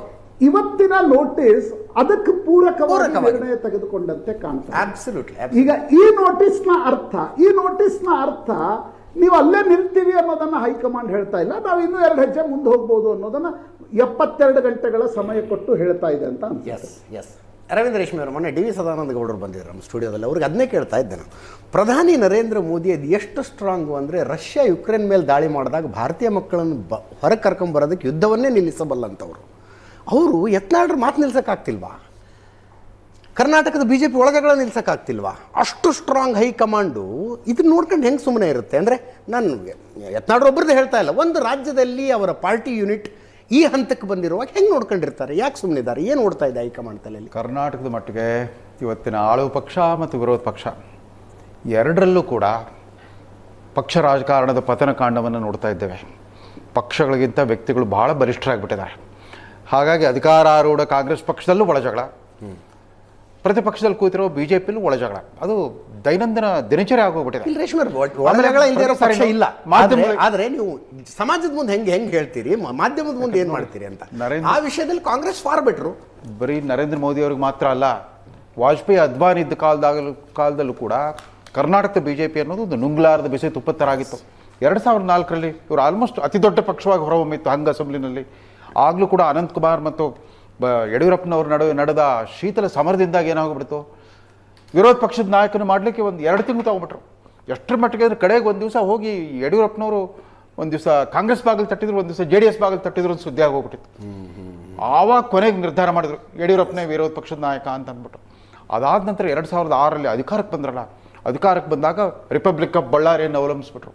ಆ ರಿಪಬ್ಲಿಕ್ ಆಫ್ ಬಳ್ಳಾರಿ ಸಹೋದರರು ಹೈಕಮಾಂಡಲ್ಲಿ ಇಡೀ ರಾಷ್ಟ್ರದ ಎಲ್ಲ ರಾಜಕೀಯ ಪಕ್ಷಗಳನ್ನು ಬಲಿಷ್ಠ ಅನ್ನೋ ರೀತಿಯಲ್ಲಿ ತೋರಿಸ್ಬಿಟ್ರು. ಅದಷ್ಟೇ ಅಲ್ಲ, ಶಾಸಕರಂದ್ರೆ ಖರೀದಿ ಮಾರಾಟದ ವಸ್ತುಗಳು ಅನ್ನೋ ರೀತಿಯಲ್ಲಿ ಇಡೀ ದೇಶದ ಭಾರತದ ರಾಜಕೀಯ ಸಂಸ್ಕೃತಿಯಲ್ಲೇ ಒಂದು ಹೊಸ ಮಾದರಿಯನ್ನು ಇಟ್ಬಿಟ್ರು. ಅದು ಒಂದು ಕೆಟ್ಟ ಮಾದರಿ. ಆಗಲೂ ಕೂಡ ಅದ್ವಾನಿಯವರು ಭಾಳ ಪ್ರಭಾವಶಾಲಿಯಾಗಿದ್ದರು. ವಾಜಪೇಯಿ ಅವರು ಸ್ವಲ್ಪ ಆಗಲೇ ಇದಕ್ಕೆ ನೇಪಥ್ಯಕ್ಕೆ ಸರಿದ್ಬಿಟ್ಟಿದ್ರು. ಅದ್ವಾನಿ ಇದ್ದಾಗ ಅರುಣ್ ಜೇಟ್ಲಿ ಅಂತ ಒಬ್ಬ ಚಾಣಕ್ಯ ತಂತ್ರ ಮಾಡಬಲ್ಲ ನಾಯಕರೆಲ್ಲ ಹೈಕಮಾಂಡ್ನಲ್ಲಿ ಇದ್ದಾಗಲೂ ಕೂಡ ಏನೂ ಮಾಡಲಿಕ್ಕಾಗಲಿಲ್ಲ. ನಿತಿನ್ ಗಡ್ಕರಿ ಅವರು ರಾಷ್ಟ್ರೀಯ ಅಧ್ಯಕ್ಷರಾಗ್ಬಿಟ್ರು. ಪಾಪ ಅವರೆಲ್ಲ ಪಾರಂಪರಿಕ BJP ರಾಜಕಾರಣಕ್ಕೆ ಬಂದ್ಬಿಟ್ಟು ನಿತಿನ್ ಗಡ್ಕರಿ ಅವರು ನನಗೆ ಇವತ್ತು ನೆನಪಿದೆ. ಡಿಸೆಂಬರ್ 23, 2009 ರಾಷ್ಟ್ರೀಯ ಅಧ್ಯಕ್ಷತೆ ಸ್ವೀಕರಿಸುವಾಗ ಒಂದು ಮಾತು ಹೇಳಿದರು, ಹಣಕ್ಕಿಂತ ವ್ಯಕ್ತಿ ಮುಖ್ಯ, ವ್ಯಕ್ತಿಗಿಂತ ಪಕ್ಷ ಮುಖ್ಯ, ಪಕ್ಷಕ್ಕಿಂತ ಪಕ್ಷದ ಫಿಲಾಸಫಿ ಮುಖ್ಯ, ಸಿದ್ಧಾಂತ ಮುಖ್ಯ ಅಂತ ಹೇಳಿದರು. ಇವತ್ತು ಹಂಗಿಲ್ಲ, ಎಲ್ಲದಕ್ಕಿಂತ ವ್ಯಕ್ತಿಗಳೇ ಮುಖ್ಯ, ಜಾತಿಗಳು ಮುಖ್ಯ. ಯಾಕಂದರೆ ಯತ್ನಾಳನ್ನು ಮುಟ್ಟೋದು ಅಂತಂದ್ರೆ ಬರೀ ಯತ್ನಾಳನ್ನು ಒಬ್ಬ ವ್ಯಕ್ತಿ ಮಾತ್ರ ಅಲ್ಲ, ಅವರಿಂದ ಮತ್ತು ಪಂಚಮಸಾಲಿ ಸಮಾಜ, ಅದು ಪಂಚಮಸಾಲಿ ಸಮಾಜದಲ್ಲಿ ಮೃತ್ಯುಂಜಯ ಸ್ವಾಮಿಗಳಿದ್ದಾರೆ ಅಥವಾ ಈ ವಜ್ರಾನಂದ ಸ್ವಾಮಿ ಇದ್ದಾರೆ. ಅದರಲ್ಲೂ ಕೂಡ ಬಣರಾಜಕೀಯ ನಡೆದ್ಬಿಟ್ಟು ಮುರುಗೇಶ್ ನಿರಾಣಿಯ ಪಂಚಮಸಾಲಿನೋ ಅಥವಾ ಈ ಬಸವರಾಜ ಪಾಟೀಲ್ ಯತ್ನಾಳ್ ಪಂಚಮಸಾಲಿ ನಾಯಕನ ಅನ್ನೋ ರೀತಿಯಲ್ಲಿ ಇದು ಹಿಡಿತಕ್ಕೆ ಸಿಗ್ತಾ ಇಲ್ಲ. ನರೇಂದ್ರ ಮೋದಿ 2018ರಲ್ಲಿ ಏನಾಯಿತು, ಅತಿ ದೊಡ್ಡ ಪಕ್ಷ 104ಕ್ಕೆ ಬಂತು, ಕಾಂಗ್ರೆಸ್ 130ರಿಂದ 78ಕ್ಕೆ ಇಳಿದಿತ್ತು. ಆಗಲೂ ಕೂಡ ಮುಖ್ಯಮಂತ್ರಿ ಈ ಯಡಿಯೂರಪ್ಪನವ್ರಿಗೆ ಸ್ಥಿರವಾಗಿ ನಿಲ್ಲಕ್ಕೆ ಬಿಡಲಿಲ್ಲ. ಮತ್ತೆ ಹಾಗೂ ಹೀಗೆ ಮಾಡಿ ಆಪರೇಷನ್ ಕಮಲದಿಂದ ಸಂಖ್ಯಾಬಲ ಬಂದಾಗಲೂ ಕೂಡ ಮಂತ್ರಿಮಂಡಲ ವಿಸ್ತರಣೆಗೆ 1.5 ತಿಂಗಳು ತಗೊಂಡ್ರು. ಕರ್ನಾಟಕದಲ್ಲಿ ಮುಟ್ಟಿದ್ರೆ ಯಾಕೆ ಕರ್ನಾಟಕ ವಿಚಾರದಲ್ಲಿ ಒಂದು ನಿಷ್ಠವಾದ ನಿಲ್ಲುತ್ತ ಸಾಧ್ಯವಾಗ್ತಾ ಇಲ್ಲ BJP ಹೈಕಮಾಂಡ್ಗೆ? ಯಾಕಂತಂದ್ರೆ ಆಮೇಲೆ ನೋಡಿ, 2020ರ ಅಂತ್ಯದಲ್ಲಿ ಕಾಂಗ್ರೆಸ್ ಪಕ್ಷ ವಿಜೇಂದ್ರನ್ನೇ ಗುರಿಯಾಗಿ ಇಟ್ಕೊಂಡ್ಬಿಟ್ಟು ಅವ್ರ ಅಪ್ಪನ ಮೇಲೆ, ಮುಖ್ಯಮಂತ್ರಿ ಆಗಿದ್ದ ಅವ್ರ ತಂದೆ ಮೇಲೆ ಭ್ರಷ್ಟಾಚಾರದ ಆರೋಪ ಮಾಡಿದರು, ಅವಿಶ್ವಾಸ ನಿರ್ಣಯವನ್ನು ಮಂಡಿಸಿದ್ರು ವಿಧಾನಸಭೆಯಲ್ಲಿ, ಸುರ್ಜೇವಾಲಾ ಬಂದು ಭರ್ಜರಿ ಭಾಷಣ ಮಾಡಿದ್ರು, ಎಲ್ಲ ಮಾಡಿದರು. ಅವಾಗ ಮೋದಿಯವರು ಆ ತಾಕಲಾಟದಿಂದ ತಪ್ಪಿಸ್ಕೊಳ್ಳೋಕ್ಕೆ ಒಂದು ಹೊಸ ಥೀಮ್ ಶುರು ಮಾಡಿಬಿಟ್ರು. ಹೋದಲ್ಲಿ ಬಂದಲ್ಲಿ ಜಾತಿವಾದ, ಭ್ರಷ್ಟಾಚಾರ, ಪರಿವಾರವಾದ, ಜಾತಿವಾದ, ಪರಿವಾರವಾದ, ಭ್ರಷ್ಟಾಚಾರ, ಇವು ಮೂರು ಲೀಸ್ ಥರ ನಮ್ಮ ಪ್ರಜಾಪ್ರಭುತ್ವವನ್ನು ಕಚ್ಚಿ ಹೀರ್ತಾ ಇದ್ದಾವೆ, ರಕ್ತ ಹೀರ್ತಾ ಇದ್ದಾವೆ ಅಂತ ಮಾತಾಡ್ತಾ ಬಂದು ಕೊನೆಗೆ ಯಡಿಯೂರಪ್ಪನವರು ರಾಜೀನಾಮೆ ಪಡ್ಕೊಂಡ್ಬಿಟ್ರು. ಹಾಗೆ ಮಾಡಿದ ಮೋದಿಯವರು ಇದ್ದಕ್ಕಿದ್ದಂತ 2023 ಚುನಾವಣೆ ಬರ್ತಿರೋಂಗೆ ಯಡಿಯೂರಪ್ಪನವ್ರಿಗೆ ಸನ್ಮಾನ, ಅವರು ಸಾರ್ವಜನಿಕ ಬದುಕಿನಲ್ಲಿ 50 ವರ್ಷ ಸೇವೆ ಸಲ್ಲಿಸಿದ್ರು ಅಂತಂದ್ಬಿಟ್ಟು ಶಿವಮೊಗ್ಗದಲ್ಲಿ ಭರ್ಜರಿ ಸನ್ಮಾನ ಮಾಡಿಬಿಟ್ಟು ಮತ್ತೆ ಅವ್ರನ್ನೇ ಕಾಂಗ್ರೆಸ್ನವ್ರು ಏನು ಕಡಿಮೆ ಇಲ್ಲ, ಯಡಿಯೂರಪ್ಪನವ್ರು ಭ್ರಷ್ಟಾಚಾರ ಮಾಡಿದ್ರೆ ರಾಜೀನಾಮೆ ಕೊಡಲಿ ಅಂತ ಸಂಭ್ರಮ ಪಡೆದ್ರ ಬದಲು ಅಯ್ಯೋ ಪಾಪ ಯಡಿಯೂರಪ್ಪನವ್ರು ಇಳಿಸ್ಬಿಟ್ರು, ಅಯ್ಯೋ ಪಾಪ ಯಡಿಯೂರಪ್ಪನವ್ರು ಕಣ್ಣೀರು ಹಾಕ್ತಿದ್ರು ಅಂತ ನೋಡಿ. ಕರ್ನಾಟಕದ BJP ನಾಯಕರು ಎಷ್ಟು ಬಲಿಷ್ಠರಾಗಿಬಿಟ್ಟಿದ್ದಾರೆ. ಕಾಂಗ್ರೆಸ್ನವ್ರು ಹಿಡಿತಕ್ಕೂ ಸಿಗಲ್ಲ, ತಮ್ಮ ಹೈಕಮಾಂಡ್ಗೂ ಕೇರ್ ಮಾಡಲ್ಲ. ಈ ಸ್ಥಿತಿಯಲ್ಲಿ ಒಂದೇ ಒಂದು ಗಟ್ಟಿ ನಿರ್ಧಾರ ಹೋಯ್ತು. ಯಾಕಂದ್ರೆ ಕರ್ನಾಟಕದಲ್ಲಿ ಕಳ್ಕೊಳ್ಳಿಕ್ಕೆ ಈಗ ಟೈಮ್ ಬಂದಿದೆ ಅನ್ನಿಸ್ತಿದೆ, ಏನೋ ಒಂದು ಗಟ್ಟಿ ನಿರ್ಧಾರ ಮಾಡ್ತಾರಪ್ಪ ಅನ್ನಿಸ್ತಿದೆ. ಕಾಂಗ್ರೆಸ್ನ ಒಳಜಗಕ್ಕೆ ಒಂದು ಗುರಿ ಇದೆ, ಪವರ್ ಇದೆ, ಪವರ್ ಸ್ಟ್ರಗಲ್ ಇದೆ. ನಾನು ಪ್ರಶಾಂತ್ ಅವಾಗ ಮಾತಾಡೋದು ಪವರ್ಲೆಸ್ ಪೋಸ್ಟರ್ ಇದೆ ರೀ, ಅವ್ರು ಜಗಳ ಪವರ್ಲೆಸ್ ಸ್ಟ್ರಗಲ್. ಯಾವ ಗುರಿ ಇಲ್ಲ, ಯಾವ ಪದವಿನೂ ಕಾಯ್ತಾ ಇಲ್ಲ ಇವ್ರಿಗೋಸ್ಕರ. 3.5 ವರ್ಷ ವಿರೋಧ ಪಕ್ಷದಲ್ಲೇ ಕೂತ್ಕೋಬೇಕಾಗಿದೆ. ಆದ್ರೆ ಏನಂದ್ರೆ ಕಾಂಗ್ರೆಸ್ ಆಗಲಿ ಇವರಾಗಲಿ ವಿರೋಧ ಪಕ್ಷದಲ್ಲಿ ಮುಂದುವರಿಬೇಕು ಅನ್ನೋ ತಾಳ್ಮೆ ಯಾರಿಗೂ ಇಲ್ಲ. ನಾವು ಹಿಂದಿನ ತಲೆಮಾರು ನೋಡಿದ್ವಿ, ಅವರೆಲ್ಲ ಜಾರ್ಜ್ ಫರ್ನಾಂಡಿಸು, ವಾಜಪೇಯಿ ಇವರಿಗೆಲ್ಲ ವಿರೋಧ ಪಕ್ಷದಲ್ಲಿ ಕೂತ್ಕೊಳ್ಳೋದು ಅಭ್ಯಾಸ ಆಗೋಗ್ಬಿಟ್ಟಿತ್ತು. ಇಬ್ಬರು ಸದಸ್ಯರು ತಾಳ್ಮೆಯಿಂದ ಇರ್ತಾಯಿದ್ರು, ಅದೊಂದು ಗೌರವಯುತವಾದ ಸ್ಥಾನ. ಅವರೆಲ್ಲ ಪ್ರವರ್ಧಮಾನಕ್ಕೆ ಬಂದಿದ್ದೆ ವಿರೋಧ ಪಕ್ಷದ ನಾಯಕರಾಗ್ಬಿಟ್ಟು. ಇವಾಗ ಹಂಗಿಲ್ಲ, ಯಾರಿಗೂ ಪೇಷನ್ಸ್ ಇಲ್ಲ. ಶಾಸಕರಾಗ ಮಂತ್ರಿ ಆಗಬೇಕು, ಮುಖ್ಯಮಂತ್ರಿ ಆಗಬೇಕು. ಕಾಂಗ್ರೆಸ್ ಒಂದು 5-6 ಜನ ಆಕಾಂಕ್ಷಿಗಳಿದ್ದಾರೆ, ಪ್ರತಿನಿತ್ಯ ನೇರವಾಗಿ ಪರೋಕ್ಷವಾಗಿ ಹೇಳ್ಕೊಳ್ತಾನೆ ಇರ್ತಾರೆ. ಆದರೆ ನರೇಂದ್ರ ಮೋದಿ ಅವರಿಗೆ ಇದು ನಿಜವಾದ ಅಗ್ನಿ ಪರೀಕ್ಷೆ. ಕರ್ನಾಟಕದ ಈ ಜಟಿಲತೆಯನ್ನು ಅವ್ರು ಸಾಲ್ವ್ ಮಾಡಿಬಿಟ್ರೆ, ಯಾಕಂದ್ರೆ ಇಬ್ಬರಿಗೂ ಕಾಂಗ್ರೆಸ್ಗೂ ಕರ್ನಾಟಕನ ಭದ್ರಕೋಟೆ, BJPಗೂ ಕರ್ನಾಟಕನ ಭದ್ರಕೋಟೆ ಆಗಿಬಿಟ್ಟಿದೆ. ಎಲ್ಲಿ ಮುಟ್ಟಿದ್ರೆ ಕೋಟೆ ಬಿದ್ದೋಗುತ್ತೋ ಅನ್ನೋ ಆ ಆತಂಕದಿಂದ ಹೊರಗೆ ಬರಬೇಕು. ಆ ಡೈಲಮಾದಿಂದ ಹೊರಗೆ ಬಂದ್ಬಿಟ್ಟು ಒಂದು ನಿಷ್ಠುರವಾದ ನಿರ್ಧಾರ ತಗೊಂಡ್ರೆ ಕರ್ನಾಟಕ ಒಂದು ವಿಮೋಚನೆ ಸಿಗುತ್ತೆ. ಕರ್ನಾಟಕದಲ್ಲಿ ಪ್ರಜಾಪ್ರಭುತ್ವನು ನಿರಾಳವಾಗಿ ಉಸಿರಾಡಿಸೋಂಗಾಗುತ್ತೆ. ಅಲ್ಲ, ಫೈನಲ್ ಟೈಮ್ ಬಂದಿದೆ ಅನ್ನಿಸ್ತಿದೆಯಾ ಈಗ? ಡೆಫಿನೆಟ್ಲಿ ಹಾಗನ್ಸಿದ್ದು. ಒಂದು ಡಿಸಿಸಿವ್ ಮೂಮೆಂಟ್ ಹಸ್ ಕಮ್. ಬರ್ತೀನಿ ನಾನು. BJPಯ ಬಣ ಬಡಿದಾಟ ಒಂದು ಹಂತಕ್ಕೆ ಬಂದಿದೆ, 2ರಲ್ಲೂ ಒಂದು ಆಗುತ್ತೆ ಈ ಸಲ ಅನ್ನಿಸುವ ಮಟ್ಟಕ್ಕೆ ಬಂದಿದೆ. ಬಸನಗೌಡ ಪಾಟೀಲ್ ಯತ್ನಾಳರಿಗೆ 2ನೆಯ ನೋಟಿಸ್ ಕೊಡುವ ಮೂಲಕ ಮಾಜಿ MLC ಅಶ್ವಥ್ ನಾರಾಯಣ ಅವರು ನಮ್ಮ ಪ್ಯಾನಲ್ನಲ್ಲಿ BJPಯಿಂದ ಇದ್ದಾರೆ. ಸಾರಿ ಅಶ್ವಥ್ ನಾರಾಯಣ, ನಾನು ಕಮ್ಯುನಿಕೇಟ್ ಆಗಿದ್ದು BJP ಅವ್ರು ಯಾರು ಬರೋದಿಲ್ಲ ಅಂತ, ನಾನು ಬರೋದಿಲ್ಲ ಅಂತಿದ್ದೆ, ಅಷ್ಟರಲ್ಲಿ ನೀವು ಬಂದುಬಿಟ್ರಿ. ಖುಷಿ ಆಯ್ತು ನೀವು ಬಂದಿದ್ದು. ಒಂದು ಪಾಯಿಂಟ್ ಆಫ್ ಪಾರ್ಟಿ ಪರ್ಸೆಪ್ಷನ್ ಒಂದು ಬೇಕಾಗಿತ್ತು ನನಗೆ. ಜರ್ನಲಿಸಮ್ ಓದುವ ಕಾಲೇಜಿನಲ್ಲಿ ಹೇಳ್ಕೊಡ್ತಾ ಇದ್ರು, ಪತ್ರಿಕೋದ್ಯಮ ಯಾಕೆ ಮಾಡಬೇಕು ಅಂದರೆ ಜನರ ಸಮಸ್ಯೆಗಳನ್ನು ಆಳುವವರಿಗೆ ತಿಳಿಸುವುದಕ್ಕೆ ಅಂತ. ಈಗ ಆಳುವವರ ಸಮಸ್ಯೆಗಳನ್ನು ಜನರಿಗೆ ತಿಳಿಸೋದೇ ಆಗಿದೆ ನಾವು. ಪತ್ರಿಕೋದ್ಯಮಕ್ಕೆ ಬಂದಿದ್ದು ಒಂದಕ್ಕೆ ಮಾಡ್ತಾ ಇರೋದನ್ನ ಇನ್ನೊಂದನ್ನು ತುಂಬ ಬೇಜಾರಾಗುತ್ತೆ ಅಶ್ವಥ್ ನಾರಾಯಣರೇ. ಒಂದು ಪಕ್ಷವನ್ನು ಆಡಳಿತ ಮಾಡಿ ಅಂತ ಆರಿಸಿದ್ದಾರೆ, ಇನ್ನೊಂದು ಪಕ್ಷವನ್ನು ವಿರೋಧ ಪಕ್ಷವಾಗಿರಿ ಅಂತ ಆರಿಸಿದ್ದಾರೆ. ಅಂದರೆ ಇಬ್ಬರಿಗೂ ಅವ್ರವ್ರದ್ದೇ ಆದ ಜವಾಬ್ದಾರಿಯನ್ನು ಜನ ಕೊಟ್ಟಿದ್ದಾರೆ. ಬಟ್ ಇಲ್ಲಿ ನಿಮ್ಮ ಒಳಜಗಳದಲ್ಲೇ ನೀವು ಏನು ಬಗೆಹರಿಸ್ತೀರಾ ಈ ಸಲ ಇದನ್ನು? ಅಜಿತ್ ನೋಡಿ, ನಾನು AK ಸುಬ್ಬಯ್ಯರ ಅಧ್ಯಕ್ಷ ಆದಾಗಲಿಂದ ಇವತ್ತು ವಿಜೇಂದ್ರ ಅಧ್ಯಕ್ಷ ಆಗಿರೋರ್ಗೂ ನಾನು ಈ ಪಾರ್ಟಿದಲ್ಲಿ ಕೆಲಸ ಮಾಡ್ಕೊಂಬಂದು, ಸಾಮಾನ್ಯ ಕಾರ್ಯಕರ್ತರಿಂದ ಇಟ್ಕೊಂಡು ವಿವಿಧ ಜವಾಬ್ದಾರಿ ತೆಗೆದುಕೊಂಡು ನಾನು ಕೆಲಸ ಮಾಡ್ಬೋದು.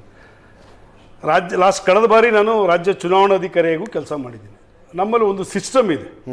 ರಾಜ್ಯ ಅಧ್ಯಕ್ಷರನ್ನು ನೇಮಕ ಮಾಡ್ತಕ್ಕಂಥದ್ದು ಒಂದು ಸಿಸ್ಟಮು, ಜಿಲ್ಲಾಧ್ಯಕ್ಷರನ್ನು ನೇಮಕ, ಮಂಡಲ ಅಧ್ಯಕ್ಷರದು, ಆಮೇಲೆ ಜಿಲ್ಲಾಧ್ಯಕ್ಷರು, ಇದೆಲ್ಲವೂ ನೇಮಕ ಆದಮೇಲೆ ರಾಜ್ಯ ಅಧ್ಯಕ್ಷರನ್ನು ಕನ್ಫರ್ಮ್ ಮಾಡತಕ್ಕಂಥ ಒಂದು ಸಿಸ್ಟಮ್. ಇದು ಮೊದಲಿನ AK ಸುಬ್ಬಯ್ಯರ ಅಧ್ಯಕ್ಷರಾದಾಗಿಂದ ಹಿಡ್ಕೊಂಡು ಇವತ್ತಿನ ವಿಜೇಂದ್ರನವ್ರಿಗೂ ಇರ್ತಕ್ಕಂಥ ನಮ್ಮ ಪಕ್ಷದ ಸಿಸ್ಟಮ್. ಈಗ ನಡ್ಡಾರವ್ರಿಗೆ ಪಾರ್ಲಿಮೆಂಟ್ ಚುನಾವಣೆ ಮತ್ತು ಬೇರೆ ಬೇರೆ ರಾಜ್ಯಗಳ ಚುನಾವಣೆ ಅವರ ಅವಧಿ ಮುಗ್ದಿದ್ರು ಸಹ ಆಸ್ ಎ ಅಧ್ಯಕ್ಷರಾಗಿ ಮುಂದುವರ್ತ್ಕೊಂಡು ಹೋಗ್ತಿದ್ರೆ, ಮುಂದೆ ರಾಷ್ಟ್ರೀಯ ಕಾರ್ಯಕಾರಿಣಿ ಸಭೆ ಕರೆದು ಎಲ್ಲ ರಾಜ್ಯಗಳ ಅಧ್ಯಕ್ಷರುಗಳ ಸಮ್ಮುಖದಲ್ಲಿ ರಾಷ್ಟ್ರೀಯ ಅಧ್ಯಕ್ಷರನ್ನ ಕನ್ಫರ್ಮ್ ಮಾಡ್ತಕ್ಕಂಥ ಒಂದು ಪದ್ಧತಿ ಇದು ನಮ್ಮ ಪಾರ್ಟಿ ಇರುತ್ತೆ. ಈಗ ವಿಜೇಂದ್ರವ್ರನ್ನ ಕಳೆದ 1 ವರ್ಷದ ಹಿಂದೆ ಬಿಫೋರ್ ಪಾರ್ಲಿಮೆಂಟ್ ಎಲೆಕ್ಷನ್ ಅಧ್ಯಕ್ಷರಾಗಿ ನೇಮಕ ಮಾಡೋರು.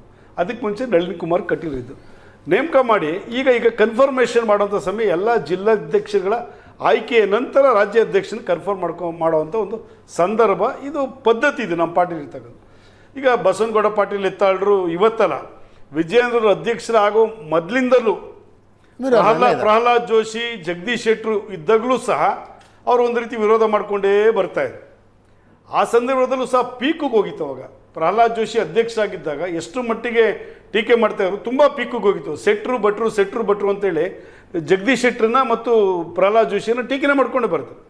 ಕಡೆಗೆ ಅವ್ರನ್ನ ಪಾರ್ಟಿಯಿಂದ ಎಕ್ಸ್ಪೆಲ್ ಮಾಡ್ತಾವ್ರಿಗೆ ಗೊತ್ತಿರ್ಬೇಕು ನಿಮಗೆ ಸರ್, ರವೀಂದ್ರ ರೇಷ್ಮೆರ ಪಾರ್ಟಿಯಿಂದ ಎಕ್ಸ್ಪೆಲ್ ಮಾಡೋದು. ಕಡೆಗೆ ಯಡಿಯೂರಪ್ಪನವರು ರಾಜ್ಯ ಅಧ್ಯಕ್ಷರಾದ್ಮೇಲೆ ಬಿಜಾಪುರದಲ್ಲಿ ಈ ಮನುಷ್ಯ ಗೆಲ್ಲಿತಾನೆ, ಇವನಿಗೆ ಸೀಟ್ ಕೊಡಬೇಕು ಅಂತೇಳಿ ಈ ಮನುಷ್ಯನ ಪಾರ್ಟಿ ಕರ್ಕೊಂಬಂದು ಯತ್ನಾಳ್ಗೆ ಸೀಟ್ ಕೊಟ್ಟರು. ಹೇಗೆ ನಮ್ಮ ಪಕ್ಷದ ಅಧಿಕೃತ ಕ್ಯಾಂಡಿಡೇಟ್ ವಿರುದ್ಧವಾಗಿ MLC ನಿಂತ್ಕೊಂಡು ಗೆದ್ರು ಇವರು. ನಾಡಗೌಡರು ಅಂತೇಳಿ ಅವರು MLC ಇದ್ರು, ಅವ್ರ ವಿರುದ್ಧವಾಗಿ ಅಫಿಷಿಯಲ್ ಕ್ಯಾಂಡಿಡೇಟ್ ವಿರುದ್ಧವಾಗಿ ಇಂಡಿಪೆಂಡೆಂಟ್ ನಿಂತ್ಕೊಂಡು ಗೆದ್ದರು. ಇಂಡಿಪೆಂಡೆಂಟ್ MLC ಆದರೂ ಸಹ ಯಡಿಯೂರಪ್ಪನವರು ಇವ್ರ ಬಗ್ಗೆ ಇಲ್ಲ ಇವನು ಪಾರ್ಟಿಯಿಂದ ಇದು ಮಾಡೋದು ಬೇಡ, ಇವ್ರನ್ನ ಸಸ್ಪೆನ್ಷನ್ ರಿವೋಕ್ ಮಾಡಿ ಪಾರ್ಟಿಗೆ ತೊಗೊಂಡು MLA ಸೀಟ್ ಕೊಟ್ಟರು ಸರ್ ಇವ್ರಿಗೆ. ಆದರೂ ಸಹ ಮತ್ತು ಇವರು ಟೀಕೆನ ಮುಂದುವರಿಸ್ಕೊಂಡೇ ಬಂದರು. ಅಂದರೆ ಒಂದು ಸಲ ಕೇಂದ್ರದಲ್ಲಿ ಮಂತ್ರಿ ಆಗಿದ್ದರು, MP ಆಗಿದ್ದರು, 2-3 ಬಾರಿ MLA ಆಗಿದ್ದಾರೆ, MLC ಆಗಿದ್ದಾರೆ. ನೇರವಾಗಿ ಇಂಥ ಸೀನಿಯರ್ ಲೀಡರ್ ಬಗ್ಗೆ ಯಾವುದೇ ರೀತಿ ಇಷ್ಟೊಂದು ಗಂಭೀರವಾದಂಥ ಕ್ರಮ ತಗೊಳ್ಳೋದು ಸೂಕ್ತ ಅಲ್ಲ, ಬೇಡ ಅಂತೇಳಿ ಯಡಿಯೂರಪ್ಪನವರು ತಾಳ್ಮೆಯಿಂದ ಮಾಡಿಕೊಂಡೇ ಬಂದರು. ಇತ್ತೀಚೆಗೆ ರಾಜ್ಯ ಅಧ್ಯಕ್ಷದ ನೇಮಕ ಆದಮೇಲಂತೂ ತುಂಬ ಇದ್ರ ಬಗ್ಗೆ ಇದಾಯಿತು. ಒಂದು ಸಲ ನೋಟಿಸು ಕೊಟ್ಟರು. ಯಾವಾಗ ಪೀಕ್ಗೆ ಹೋದಂಥ ಸಂದರ್ಭದಲ್ಲಿ ಒಂದು ಪಾರ್ಟಿ ತೀರ್ಮಾನ ಮಾಡಲೇಬೇಕು. ನಿಮ್ಮದು ಪಕ್ಷದ ಅಭಿಪ್ರಾಯ ಅನ್ನಿಸ್ತಾ ಇಲ್ಲ, ವಿಜೇಂದ್ರ ಬಣದ ಅಭಿಪ್ರಾಯ ಅನ್ನಿಸ್ತಾ ಇಲ್ಲ. ಆ ಥರ ವಿಜಯ ಈಗ ಯಡಿಯೂರಪ್ಪನವರು party what is your stand sir? ಅದನ್ನೇ ಸರ್ ಇವ್ರನ್ನ ಸಸ್ಪೆಂಡ್ ಮಾಡಿದ್ರಲ್ಲ ಅವಾಗ ವಿಜೇಂದ್ರ ಇನ್ ದಿಸ್ ಪ್ಯಾನಲ್ ಇವ್ರನ್ನ ಸಸ್ಪೆಂಡ್ ಮಾಡಿದ್ರಲ್ಲ, ವಿಜೇಂದ್ರ ಸಸ್ಪೆಂಡ್ ಮಾಡಿರ್ಲಿಲ್ಲ ಸರ್. ಪ್ರಹ್ಲಾದ್ ಜೋಶಿ ಸಸ್ಪೆಂಡ್ ಮಾಡಿದ್ದು ಅದು ಪ್ರಹ್ಲಾದ್ ಜೋಶಿ ಫ್ಯಾಕ್ಟ್ ಅಲ್ಲ ಸರ್, ಪಾರ್ಟಿ ಡಿಸಿಷನ್. ಇವ್ರನ್ನ ಸಸ್ಪೆಂಡ್ ಮಾಡಿದ್ದು ತಿರುಮತಿ ಇವ್ರನ್ನ ತಗೊಂಡ್ರಲ್ಲ, ಯಡಿಯೂರಪ್ಪನವ್ರ ತೀರ್ಮಾನ ಅಲ್ಲ ಸರ್, ಪಾರ್ಟಿ ತೀರ್ಮಾನ ಇವ್ರನ್ನ ತಗೊಂಡಿದ್ದು. ಈಗ ಇವ್ರು ನೋಟಿಸ್ ಕೊಟ್ಟಿರೋದು ವಿಜೇಂದ್ರ ತೀರ್ಮಾನ ಅಲ್ಲ ಸರ್, ಪಾರ್ಟಿ ತೀರ್ಮಾನ, ಹೈಕಮಾಂಡ್. ಸರ್ 3 ರಾಜ್ಯಗಳ ಚುನಾವಣೆ ಬಿಸಿ, ದೆಹಲಿ ಚುನಾವಣೆ ಬಿಸಿ, ರಿಸಲ್ಟು ನಿನ್ನೆ ನಿಮಗೆ ಗೊತ್ತಿರಬೇಕು ಕೇಂದ್ರದ ನಮ್ಮ ವರಿಷ್ಠ ಏನೇನು ತೀರ್ಮಾನ ಆಗಿದೆ ಅಂತಕ್ಕಂಥದ್ದು. ಮಣಿಪುರದ ಮುಖ್ಯಮಂತ್ರಿ ರಾಜೀನಾಮೆ ಸ್ವೀಕಾರ ಮಾಡಿದ್ದಾರೆ, ದೆಹಲಿಯ ಚುನಾವಣೆ ಮುಗಿದಿದೆ, ಮುಖ್ಯಮಂತ್ರಿಗಳ ಆಯ್ಕೆ ಪ್ರಕ್ರಿಯೆ ಇದೆ, ಈ ರಾಜ್ಯದ ಈ ಒಂದು ಬೆಳವಣಿಗೆ ಪ್ರಾರಂಭ ಆಗಿದೆ, ಈಗ ಇದ್ರ ಕಡೆ ಗಮನ ಕೊಟ್ಟಿದ್ದಾರೆ ಸರ್. ಪಾರ್ಟಿ ಸಿಸ್ಟಮು ಸರ್ ಇದು. ಇದರಲ್ಲಿ ಯತ್ನಾಳು, ವಿಜೇಂದ್ರ, ಯಡಿಯೂರಪ್ಪ, ಪ್ರಹ್ಲಾದ್ ಜೋಶಿ ಸಿಸ್ಟಮ್ ಥರ ಅಲ್ಲ ಇದು. ಇದೊಂದು ಪಾರ್ಟಿ ಸಿಸ್ಟಮ್, ಮೊದಲಿಂದ ನಡ್ಕೊಂಬಂದಿರ್ತಕ್ಕಂಥ ಒಂದು ಸಿಸ್ಟಮ್ ಅಲ್ಲೇ ನಾವು ಹೋಗ್ಬೇಕೇ ಹೊರತು ಪಾರ್ಟಿ ನಡ್ಕೊಂಬಂದಿದ್ದೆ ಹೆಂಗೆ ಬಿಡಿ ಅಂದ್ರೆ ಅಲ್ಲ ಸರ್. ನೀವು ಆದಿ ಬೀದಿನಲ್ಲಿ ಮಾತಾಡ್ತಕ್ಕಂಥ ಆಮೇಲೆ ನೋಡಿ ಪ್ರತಿಯೊಂದನ್ನು ನನಗೆ ಆಶ್ಚರ್ಯ ಆಗ್ತಿರೋದು ಹೈಕಮಾಂಡ್ ಈ ಪರಿ ಸ್ಟ್ರಾಂಗ್ ಇರುವಾಗಲೂ ಹಿಂಗೆ ಇದೆಯಲ್ಲ ಪಕ್ಷ. ಸರ್ ಅದಕ್ಕೆ ಟೈಮ್ ಬೇಕಲ್ಲ ಸರ್. ನೋಡಿ ಇವತ್ತು ಸೋಮಣ್ಣವ್ರ ಮನೆಯಲ್ಲಿ ಅವರು ಅಧಿಕೃತ, ನಾನು ಅವ್ರ ಮನೆಗೆ ಹೋಗಿದ್ದೆ ಕಳೆದ ಲಾಸ್ಟ್ ಮಂತ್ ಅವ್ರ ಮನೆ ಭೇಟಿ ಕೊಡಿ, ಅವ್ರಿಗೊಂದು ಅಧಿಕೃತ ನಿವಾಸ ಕೊಟ್ಟಿದ್ದೆ ಸರ್. ರೈಲ್ವೆ ಮಿನಿಸ್ಟ್ರಿ ಅದು ರಿನೋವೇಷನ್ ಕೆಲಸ ನಡೀತಿದ್ದು. ಹೇಳಿದ್ರು ಮುಂದಿನ ತಿಂಗಳು ಪೂಜೆ ಇಟ್ಕೊಂಡಿದ್ದೀನಪ್ಪ ಅಂತ ಒಂದೂವರೆ ತಿಂಗಳು ಮುಂಚೆನೇ ಫಿಕ್ಸ್ ಮಾಡೋದು. ಅಲ್ಲಿ ಲಿಂಗಾಯತಗಳ ಸಭೆ ಅನ್ನೋ ರೀತಿಯಲ್ಲಿ ಸುದ್ದಿ ಮಾಡೋದು. ಅವರು ಮನೆ ಅಂದರೆ ಹೊಸ ಮನೆ ಪೂಜೆಗೆ ಅವರು ಅಧಿಕೃತವಾಗಿ ಮನೆಗೆ ಹೋಗೋದಕ್ಕೆ ತೊಗೊಂಡ್ರೆ ಅಲ್ಲಿ ಲಿಂಗಾಯತಗಳ ಸಭೆ ಅನ್ನೋ ರೀತಿಯಲ್ಲಿ ಅದನ್ನು ಒಂದು ರೀತಿ ಸುದ್ದಿ ಮಾಡಿಕೊಂಡು ಅಲ್ಲ ಅವ್ರಿಗೊಂದು ರೀತಿ ಮುಜುಗರ. ನಾನು ಸಭೆ ಯಾವ ಲಿಂಗಾಯತರು ಸಭೆನೂ ಕರೆದಿಲ್ಲಪ್ಪ, ನಮ್ಮ ಮನೆ ಪೂಜೆಗೆ ಕರೆದಿದ್ದೀನಿ, ಪೂಜೆಗೆ ಬರ್ತಾರೆ ಹೋಗ್ತಾರೆ, ನಮ್ಮ ಮನೇಲಿ ಯಾವುದೇ ರೀತಿ ಈ ಥರದ ಆಕ್ಟಿವಿಟೀಸ್ ನಡೀತಿಲ್ಲ ಕಂಡ್ರೆ ಯಾಕೆ ಸುಮ್ಮನೆ ಸುದ್ದಿ ಮಾಡ್ತೀರಿ ಅಂತ ಸೋಮಣ್ಣವ್ರು ಬೇಜಾರು ಮಾಡ್ಕೊಂಡು ಮಾತಾಡೋದು. ಏನಾಗುತ್ತೆ ಸಣ್ಣ ವಿಷಯಗಳನ್ನು ಇದನ್ನ ಬೇರೆ ರೀತಿ ದುರುಪಯೋಗ ಪಡಿಸ್ಕೊಳ್ತಕ್ಕಂಥದ್ದು. ಇಲ್ಲಿ ಸುಧಾಕರ್ ಏನೋ ಅಸಮಾಧಾನ ಮಾಡೋರು ಅವ್ರು ನಮ್ಮ ಜೊತೆ ಇದ್ದಾರೆ, ಶ್ರೀರಾಮುಲು ಮಾತಾಡೋರು ನಮ್ಮ ಜೊತೆ ಇದ್ದಾರೆ ಅನ್ನತಕ್ಕಂಥದ್ದು ಇದು ಸರಿ ಇಲ್ಲ ಅನ್ನೋ ದೃಷ್ಟಿಯಿಂದನೇ ಹೈಕಮಾಂಡ್ ಇವತ್ತು ಒಂದು ತೀರ್ಮಾನವನ್ನು ತೆಗೆದುಕೊಂಡು ಗಂಭೀರವಾಗಿ ಒಂದು ನೋಟಿಸ್ ಅನ್ನು ಕೊಟ್ಟಿದೆ. ನೀವು ಪ್ಯಾನಲ್ ನಲ್ಲಿ ಸ್ಟೇಟ್ ಬಿಜೆಪಿ ರಿಪ್ರೆಸೆಂಟ್ ಮಾಡ್ದಂಗೆ ಮಾತಾಡ್ತಿಲ್ಲ, ವಿಜೇಂದ್ರನ್ ರಿಪ್ರೆಸೆಂಟ್ ಮಾಡ್ದಂಗೆ ಮಾತಾಡ್ತಿದ್ದೀರಿ ಅಂತ ಯಾಕಂದೆ ಅಂದರೆ, ಒಂದು ಕ್ಷಮೆಯನ್ನು ನೀವು ಫಸ್ಟ್ ಆಫ್ ಆಲ್ ರಾಜ್ಯದ ಜನರಿಗೆ ಕೇಳಬೇಕು. ವಿರೋಧ ಪಕ್ಷವಾಗಿ ನೀವು ನಮಗೆ ಏನು ಜವಾಬ್ದಾರಿ ಕೊಟ್ಟಿದ್ವು ಆ ಜವಾಬ್ದಾರಿಯನ್ನು ಪೂರ್ತಿಯಾಗಿ ಪೂರ್ಣ ಪ್ರಮಾಣದಲ್ಲಿ ಮಾಡೋದಕ್ಕೆ ನಮಗೆ ಆಗ್ತಿಲ್ಲ ಅನ್ನೋ ಕಾರಣ ಕ್ಷಮೆಯನ್ನು ಕೋರಬೇಕು. ಇನ್ನೊಂದು ಅದಕ್ಕಿಂತಲೂ ದೊಡ್ಡ ಕ್ಷಮೆ ನೀವು ಕಾರ್ಯಕರ್ತರನ್ನು ಕೋರ್ಬೇಕು ರೀ ಸರ್. ಇವತ್ತು ನಿಮ್ಮ ಕಾರ್ಯಕರ್ತರು ಇವತ್ತು ನೀವು ಈ ಪಾಯಿಂಟ್ ಹೇಳಿರಲ್ಲ, ಕಾರ್ಯಕರ್ತರ ಕ್ಷಮೆ, ಕಾರ್ಯಕರ್ತರ ನೋವು, ಇದು ಭಾಳ ಬೇಜಾರು. ಇಡೀ ರಾಜ್ಯದ ಕಾರ್ಯಕರ್ತರಿಗೆ ತುಂಬ ನೋವಿದೆ, ತುಂಬ ಬೇಜಾರು. ಪಕ್ಷ ಕಟ್ಟಿರ್ತಕ್ಕಂಥವ್ರು ಸರ್ ಕಾರ್ಯಕರ್ತರು ಫಲಾನುಭವಿಗಳಲ್ಲ ಸರ್. ಕಾರ್ಯಕರ್ತ ಆಗಿ ಕೆಲಸ ಮಾಡ್ತಾನೆ ಫಲಾನುಭವಿಗಳಲ್ಲೇ ಇರ್ತಕ್ಕಂಥ ಸಮಸ್ಯೆಗಳಿದು. ನಿನ್ನೆವರೆಗೂ ಸಂತೃಪ್ತರು ಇವತ್ತು ಸಂತ್ರಸ್ತರು ಅನ್ನೋ ಥರ ಆಗೋಗ್ಬಿಟ್ಟಿದೆ ಕೆಲವರಿಗೆಲ್ಲ. ಪಾರ್ಟಿನಲ್ಲಿ ಏನಾಗಿದೆ, ನಿನ್ನೆವರೆಗೂ ಐ ಆಮ್ ಹ್ಯಾಪಿ, ಮಾಜಿ ಸಚಿವ, ಇವತ್ತು ನಾನು ಮಾಜಿ ಶಾಸಕ, ಇವತ್ತು ನಾನು ಸಂತ್ರಸ್ತ. ನಿನ್ನೆವರೆಗೂ ನಾನು ಮಂತ್ರಿ, ನಿನ್ನೆವರೆಗೂ ನಾನು ಶಾಸಕ, ನಿನ್ನೆವರೆಗೂ ನಾನು ಸಂತೃಪ್ತ, ಇವತ್ತು ನಾನು ಸಂತ್ರಸ್ತ ಆಗೋಗ್ಬಿಟ್ರೆ ಪಾರ್ಟಿ ಎಷ್ಟು ದಿನ ಅಂತ ತಡ್ಕೊಂಡಿರುತ್ತೆ ಸರ್. ಆದಿ ಬೀದಿನಲ್ಲಿ ಮಾತಾಡ್ಕೊಂಡಿದ್ರೆ ಆದಿ ಬೀದಿನಲ್ಲಿ ಮಾತಾಡೋದ್ರೆ ಯಾರು ತಡ್ಕೊಳ್ಳುತ್ತೆ, ಯಾವ ಪಾರ್ಟಿ ತಡ್ಕೊಳ್ಳುತ್ತೆ ಹೇಳಿ? ಅದಕ್ಕೂ ಒಂದು ಟೈಮ್ ಲಿಮಿಟ್ ಇದೆ, ಒಂದು ಟೈಮ್ ತೊಗೊಳುತ್ತೆ. ಏನು ವಿಚಾರಣೆಗೆ ನೋಟಿಸ್ ಕೊಡಬೇಕು, ಕೊಟ್ಟಿದ್ದಾರೆ, ಗಂಭೀರವಾಗಿ ಕೊಟ್ಟಿದ್ದಾರೆ, ನೋಟಿಸ್ಗೆ ಅವ್ರು ಉತ್ತರ ಕೊಡಬೇಕು. ಅವ್ರು ಎಷ್ಟು ಬಡ್ದಾಡ್ಕೊಂಡ್ರೆ ನಿಮ್ಗೆ ಅಷ್ಟು ಒಳ್ಳೇದೇ ಅಲ್ವಾ ನಾಗರಾಜ್ ಅವರೇ? ಸರ್ಕಾರದ ಲೋಪದೋಷ ಒಂದು ದೇಶವನ್ನು ಆಳ್ತಾ ಇರತಕ್ಕಂತಹ ಒಂದು ಬಹುದೊಡ್ಡ ಪಕ್ಷ ಅನ್ನೋದು ಎರಡು ಮಾತು ಇಲ್ಲವೇ ಅಲ್ಲ ಬಿಜೆಪಿ ಅಂತ. ಪಾರ್ಟಿ ವಿತ್ ಡಿಫ್ರೆನ್ಸ್ ಅಂತ ಮಾತಾಡ್ಕೊ ಬಂದವರು ಅವರೇ ಅಂತಕ್ಕಂಥದ್ದು. ಈಗ ಬರೀ ಡಿಫ್ರೆನ್ಸಸ್ ಆಗಿರ್ತಕ್ಕಂಥ ನೋಡಿದಾಗ ನಾನು ಅದನ್ನ ನೋಡಿ ಖುಷಿ ಪಡ್ತಕ್ಕಂಥ ಸ್ಟ್ಯಾಟಿಸ್ಟ್ ಮೆಂಟಾಲಿಟಿಯವನ್ನಲ್ಲ, ಒಂದು ರಚನಾ. ನೀವು ಬಹಳ ಒಳ್ಳೆ ಮಾತು ಹೇಳಿದ್ರಿ, ಒಬ್ಬ ಜರ್ನಲಿಸ್ಟ್ ಆಗಿ ಇಬ್ಬರಿಗೂ ಒಂದು 2 ಜವಾಬ್ದಾರಿಗಳು ಕೊಟ್ಟಿರ್ತಾರೆ ಜನ. ಒಬ್ರು ಆಡಳಿತ ನಡೆಸೋಕ್ಕೆ, ಇನ್ನೊಬ್ಬರಿಗೆ ಒಬ್ಬ ಅಪೋಸಿಷನಲ್ಲಿ ರಚನಾತ್ಮಕ ಕೆಲಸ ಮಾಡಲಿಕ್ಕೆ. ಆಡಳಿತ ಪಕ್ಷಗಳೇನೋ ತಪ್ಪು ಮಾಡಿದಾಗ ಕಿವಿ ಹಿಂಡತಕ್ಕ ಕೆಲಸ ಮಾಡಬೇಕು ಅಂತಕ್ಕಂಥ ಜನಗಳ ಬಯಕೆ ಆಗಿರ್ತದೆ. ಕರೆಕ್ಟ್ ತಾನೆ? ಅದನ್ನು ನೀವು ಭಾಳ ಚೆನ್ನಾಗಿ ಹೇಳಿದ್ರಿ, ನಾನು ಒಪ್ಕೊಳ್ತಕ್ಕಂಥ ವಿಚಾರಗಳು. ನಾನು ಅದನ್ನೇ ಬಯಸ್ತಾ ಇರ್ತಕ್ಕಂಥದ್ದು, ನಾವು 140 ಜನ ಇರ್ತಕ್ಕಂಥ ಈ ಸಂದರ್ಭದಲ್ಲಿ ನೀವು ಒಗ್ಗಟ್ಟಾಗಿ ನಮ್ಮ ಮೇಲೆ ಹೋರಾಟ ಮಾಡಬೇಕಾಗಿತ್ತು, ನೀವು ವಿಚಾರಧಾರೆಗಳನ್ನ ಹೇಳಬೇಕಾಗಿತ್ತು. ನಾ ಎಲ್ಲ ತಪ್ಪಾಗಿ ಅದರ ಜೊತೆ ಕೂಡ ಹೇಳ್ತೀನಿ, ಮೊನ್ನೆ ನಡೆದ ಚುನಾವಣೆ 3 ಚುನಾವಣೆಗಳು ಕೂಡ ಅವರು ನೀವು 0 ಸ್ಕೋರ್ ಮಾಡಿರೋ ಸಂದರ್ಭದಲ್ಲಿ ಯು ನಾಟ್ ರಿಯಲೈಸ್ ಅಂದರೆ ಈ ರಾಜ್ಯದ ರಾಜಕಾರಣ ದುರಂತನ ಮಾತು. ಒಂದು ನಿಮಿಷ ಮುಗಿಸ್ತೀನಿ ಸರ್. ಅಲ್ಲ ಏನೋ ಕೇಳಿದ್ರಿ ಮುಗಿಸ್ಬಿಡ್ತೀನಿ ಅಣ್ಣ. I love you so much, please wait. ಮೂರಲ್ಲವರು ಒಂದು ಗೆಲ್ಲಲಿಲ್ಲ ಅನ್ನೋದು ಬೇಸರ ಆಯ್ತಾ ನಾಗರಾಜ್ ಯಾದವ್ ಅವ್ರಿಗೆ? ಬೇಸರ ಅಲ್ಲ, ನೋ ಪ್ರಾಬ್ಲಮ್. ಪ್ರಶಾಂತ್ಗೆ ಏನಾದರೂ ಮಾಡಿ ನಾಗರಾಜ್ ಕಾಲು ಹೇಳಿದ್ರೆ ಅವ್ರು ಖುಷಿ ಆಗಿರ್ತಾರೆ. I am very happy. ನಾನೇನು ಹೇಳ್ತಾ ಇದ್ದೀನಿ, ರಚನಾತ್ಮಕ ಕೆಲಸ ಮಾಡಬೇಕು. ನಾವು ಹೋರಾಟ ಮಾಡೀವಿ, ಗೆದ್ದಿದ್ವಿ. ಬೈ ಎಲೆಕ್ಷನ್ ಗೆದ್ದಿದ್ದು ಮಾತ್ರಕ್ಕೆ ಮುಂದಕ್ಕೆ ನಾವು ಸೈಲೆಂಟ್ ಆಗಿರ್ಬೇಕು ಅಂತಲ್ಲ, ಇನ್ನೂ ಕೂಡ ಮತ್ತೊಂದ್ಸಲಿ 150 ಸೀಟ್ ಗೆಲ್ಲಬೇಕು ಅಂತ ಆಲೋಚನೆ ಕೆಲಸ ಮಾಡ್ಲಿಕ್ಕೆ ನಾವು ತಯಾರಾಗಿರ್ತಕ್ಕಂಥದ್ದು ನಿಜ. ಆದರೆ BJP ವಿಚಾರ ಬಂದಾಗ ಒಂದು ವಿಶೇಷವಾದ ವಿಚಾರಗಳು ಹೇಳ್ತೀನಿ ನೋಡಿ. 2019ರಲ್ಲಿ ನಮ್ಮ ಸಮ್ಮಿಶ್ರ ಸರ್ಕಾರ ಅವಾಗ ಮಾಡಿದ್ದಲ್ಲ, ಕಾಂಗ್ರೆಸ್ JDS ಬಿದ್ದೋದ ನಂತರ ಇವರು ಅಧಿಕಾರ ಮಾಡ್ತಾರಲ್ಲ, ಆವತ್ತಿನ ದಿವಸದಿಂದನೇ ಸ್ಟಾರ್ಟ್ ಆಗಿರ್ತಕ್ಕಂಥದ್ದು ಹಲವಾರು ವಿಚಾರಗಳಿದೆ. BSY ಮತ್ತು BL ಸಂತೋಷ್ ಅವರ ಮಧ್ಯೆ ಇದ್ದಂಥ ತಿಕ್ಕಾಟ ಭಾಳಷ್ಟು ದಿನ ನಡೀತದೆ. BSY ಅವರು ಮುಖ್ಯಮಂತ್ರಿ ಆದರೂ ಕೂಡ ಅವರ ಕ್ಯಾಬಿನೆಟ್ನ ಮಾಡ್ಲಿಕ್ಕೆ ಬಿಡೋದಿಲ್ಲ. ಯಾಕೆ ಬಿಡೋದಿಲ್ಲ? ಅವತ್ತಿಂದನೇ ನಡೀತಾ ಇರ್ತದೆ. ಅದು ಒಂದು ಸುಮ್ಮನೆ ನಡೆದದಲ್ಲ. ಆವಾಗ ಅನಿಲ್ ಕುಮಾರ್ ಕಟೀಲ್ನ ಮಾಡಿದಾಗ ಇವರು ಒಪ್ಕೊಂಡು ಇರಲಿಲ್ಲ. BSY ಅವರು ಅದಕ್ಕೆ ವಿರೋಧ ಮಾಡ್ಕೊಂಡೇ ಬರ್ತಾ ಇರ್ತಾರೆ, ಬಹಿರಂಗವಾಗಿ ವಿರೋಧ ಮಾಡ್ಕೊ ಬರ್ತಾರೆ. ಇವತ್ತು BSY ಅವರ ಮಗ ವಿಜೇಂದ್ರನ ಅಧಿಕಾರಕ್ಕೆ ಕೂಡಿಸಿದ ಸಂದರ್ಭದಲ್ಲಿ ಯಾರು ಇವ್ರು ಲೀಡರ್ಗಳು ಯಾರು ವಿರೋಧ ಮಾಡ್ತಾ ಇದ್ದಾರೋ ಅವರೆಲ್ಲರೂ ಕೂಡ ಬಹಿರಂಗ ಮಾಡ್ತಾರೆ. ಆವಾಗಲೂ ಕೂಡ ಆಂತರಿಕ ಪ್ರಶಾಂತ್ ಹುಬ್ಳಿಯಿಂದ ಇದ್ದಾರೆ. 2004ರಲ್ಲಿ DK ಎಸ್ ಪ್ರಶಾಂತ್ ಗೋಡ್ 2004ರಲ್ಲಿ DK ಶಿವಕುಮಾರ್ ಮಂತ್ರಿ ಮಾಡ್ಲಿಕ್ಕೆ ಕೊಡ್ಲಿಲ್ಲಪ್ಪ, ಧರ್ಮ್ ಸಿಂಗ್ ಮುಖ್ಯಮಂತ್ರಿ ಇದ್ದಾಗ. 2013ರಲ್ಲಿ 2 ವರ್ಷ DK ಶಿವಕುಮಾರ್ನ ಮಂತ್ರಿ ಮಾಡಲಿಕ್ಕೆ ಸಿದ್ದರಾಮಯ್ಯನವ್ರು ಕೊಡ್ಲಿಲ್ಲ. 2016ರಲ್ಲಿ DK ಶಿವಕುಮಾರ್ನ ರಾಜ್ಯಾಧ್ಯಕ್ಷ ಮಾಡಲಿಕ್ಕೆ ಸಿದ್ದರಾಮಯ್ಯನವ್ರು ಕೊಡ್ಲಿಲ್ಲ. ಪಾಲಿಟಿಕ್ಸ್ ನಲ್ಲಿ ಇದೆಲ್ಲ ನಡೀತಾ ಇದೆ. ಅದನ್ನೆಲ್ಲ ಜನ ನೋಡ್ತಾ ಇರ್ತಾರೆ. 18ರಲ್ಲಿ ಏನಾಯ್ತು? ಪಕ್ಷದಲ್ಲಿ ಆಂತರಿಕವಾಗಿ ಸಂಬಂಧಗಳು ಸರಿ ಇಲ್ಲ ಅಂತಂದಾಗ what happened? V last the election after giving good administration. ಎಲ್ಲ ಭಾಗ್ಯಗಳನ್ನು ಕೊಟ್ಟು ಯಾಕೆ ಸೋತ್ವಿ? ಇದು ಒಂದು ಕಾರಣ ಇರ್ಬೋದು. ಎಲ್ಲರನ್ನೂ ಒಟ್ಟಿಗೆ ತಗೊಂಡೋಗ್ಲಿ ಆಗಲಿಲ್ಲ ಅನ್ನೋ ಕಾರಣಗಳು ಇರ್ಬೋದೇನೋ. ಜನ ಕ್ಷಮಿಸುವುದಿಲ್ಲ. ತಿಳ್ಕೊಳ್ಳಿ ಹೇಳ್ತೀನಿ, ನೀವು ರಚನಾತ್ಮಕ ಕೆಲಸ ಮಾಡ್ಲಿಕ್ಕೆ ಜವಾಬ್ದಾರಿ ಕೊಟ್ಟರೆ ರಚನಾತ್ಮಕ ಕೆಲಸ ಮಾಡಬೇಕು. ನಾನು ಮಾತಾಡ್ತಾ ವಿಚಾರ ಏನಂತಂದ್ರೆ, BL ಸಂತೋಷ್ ಅವರು ಯಡಿಯೂರಪ್ಪನವರಿಗೆ ಫ್ರೀ ರನ್ ಕೊಟ್ಟಿರಲಿಲ್ಲ ಸರ್ಕಾರ ಮಾಡಲಿಕ್ಕೆ. ಕ್ಯಾಬಿನೆಟ್ ನಾನು ಇಂಟರ್ಫಿಯರ್ ಆಗಲಿಲ್ಲ. ಅಶೋಕ್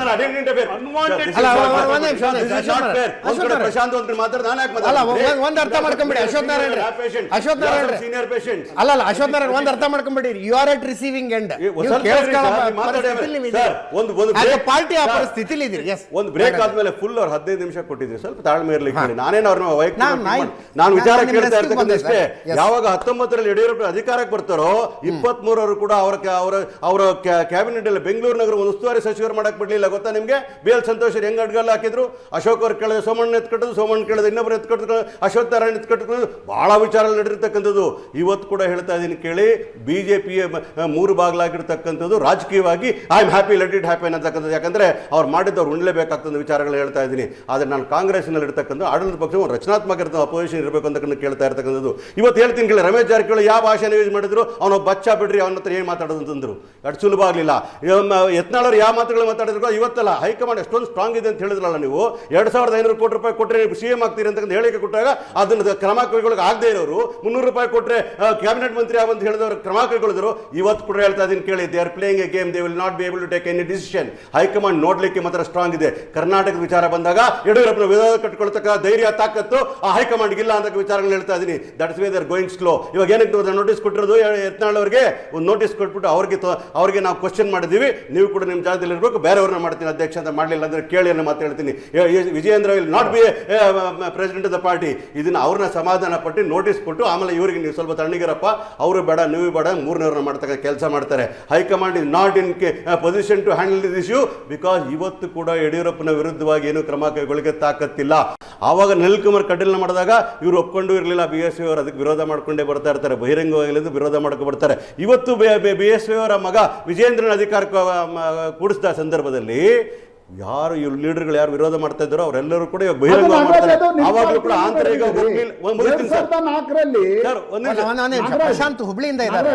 2004ರಲ್ಲಿ DK ಎಸ್ ಪ್ರಶಾಂತ್ ಗೋಡ್ 2004ರಲ್ಲಿ DK ಶಿವಕುಮಾರ್ ಮಂತ್ರಿ ಮಾಡ್ಲಿಕ್ಕೆ ಕೊಡ್ಲಿಲ್ಲಪ್ಪ, ಧರ್ಮಸಿಂಗ್ ಮುಖ್ಯಮಂತ್ರಿ ಇದ್ದಾಗ.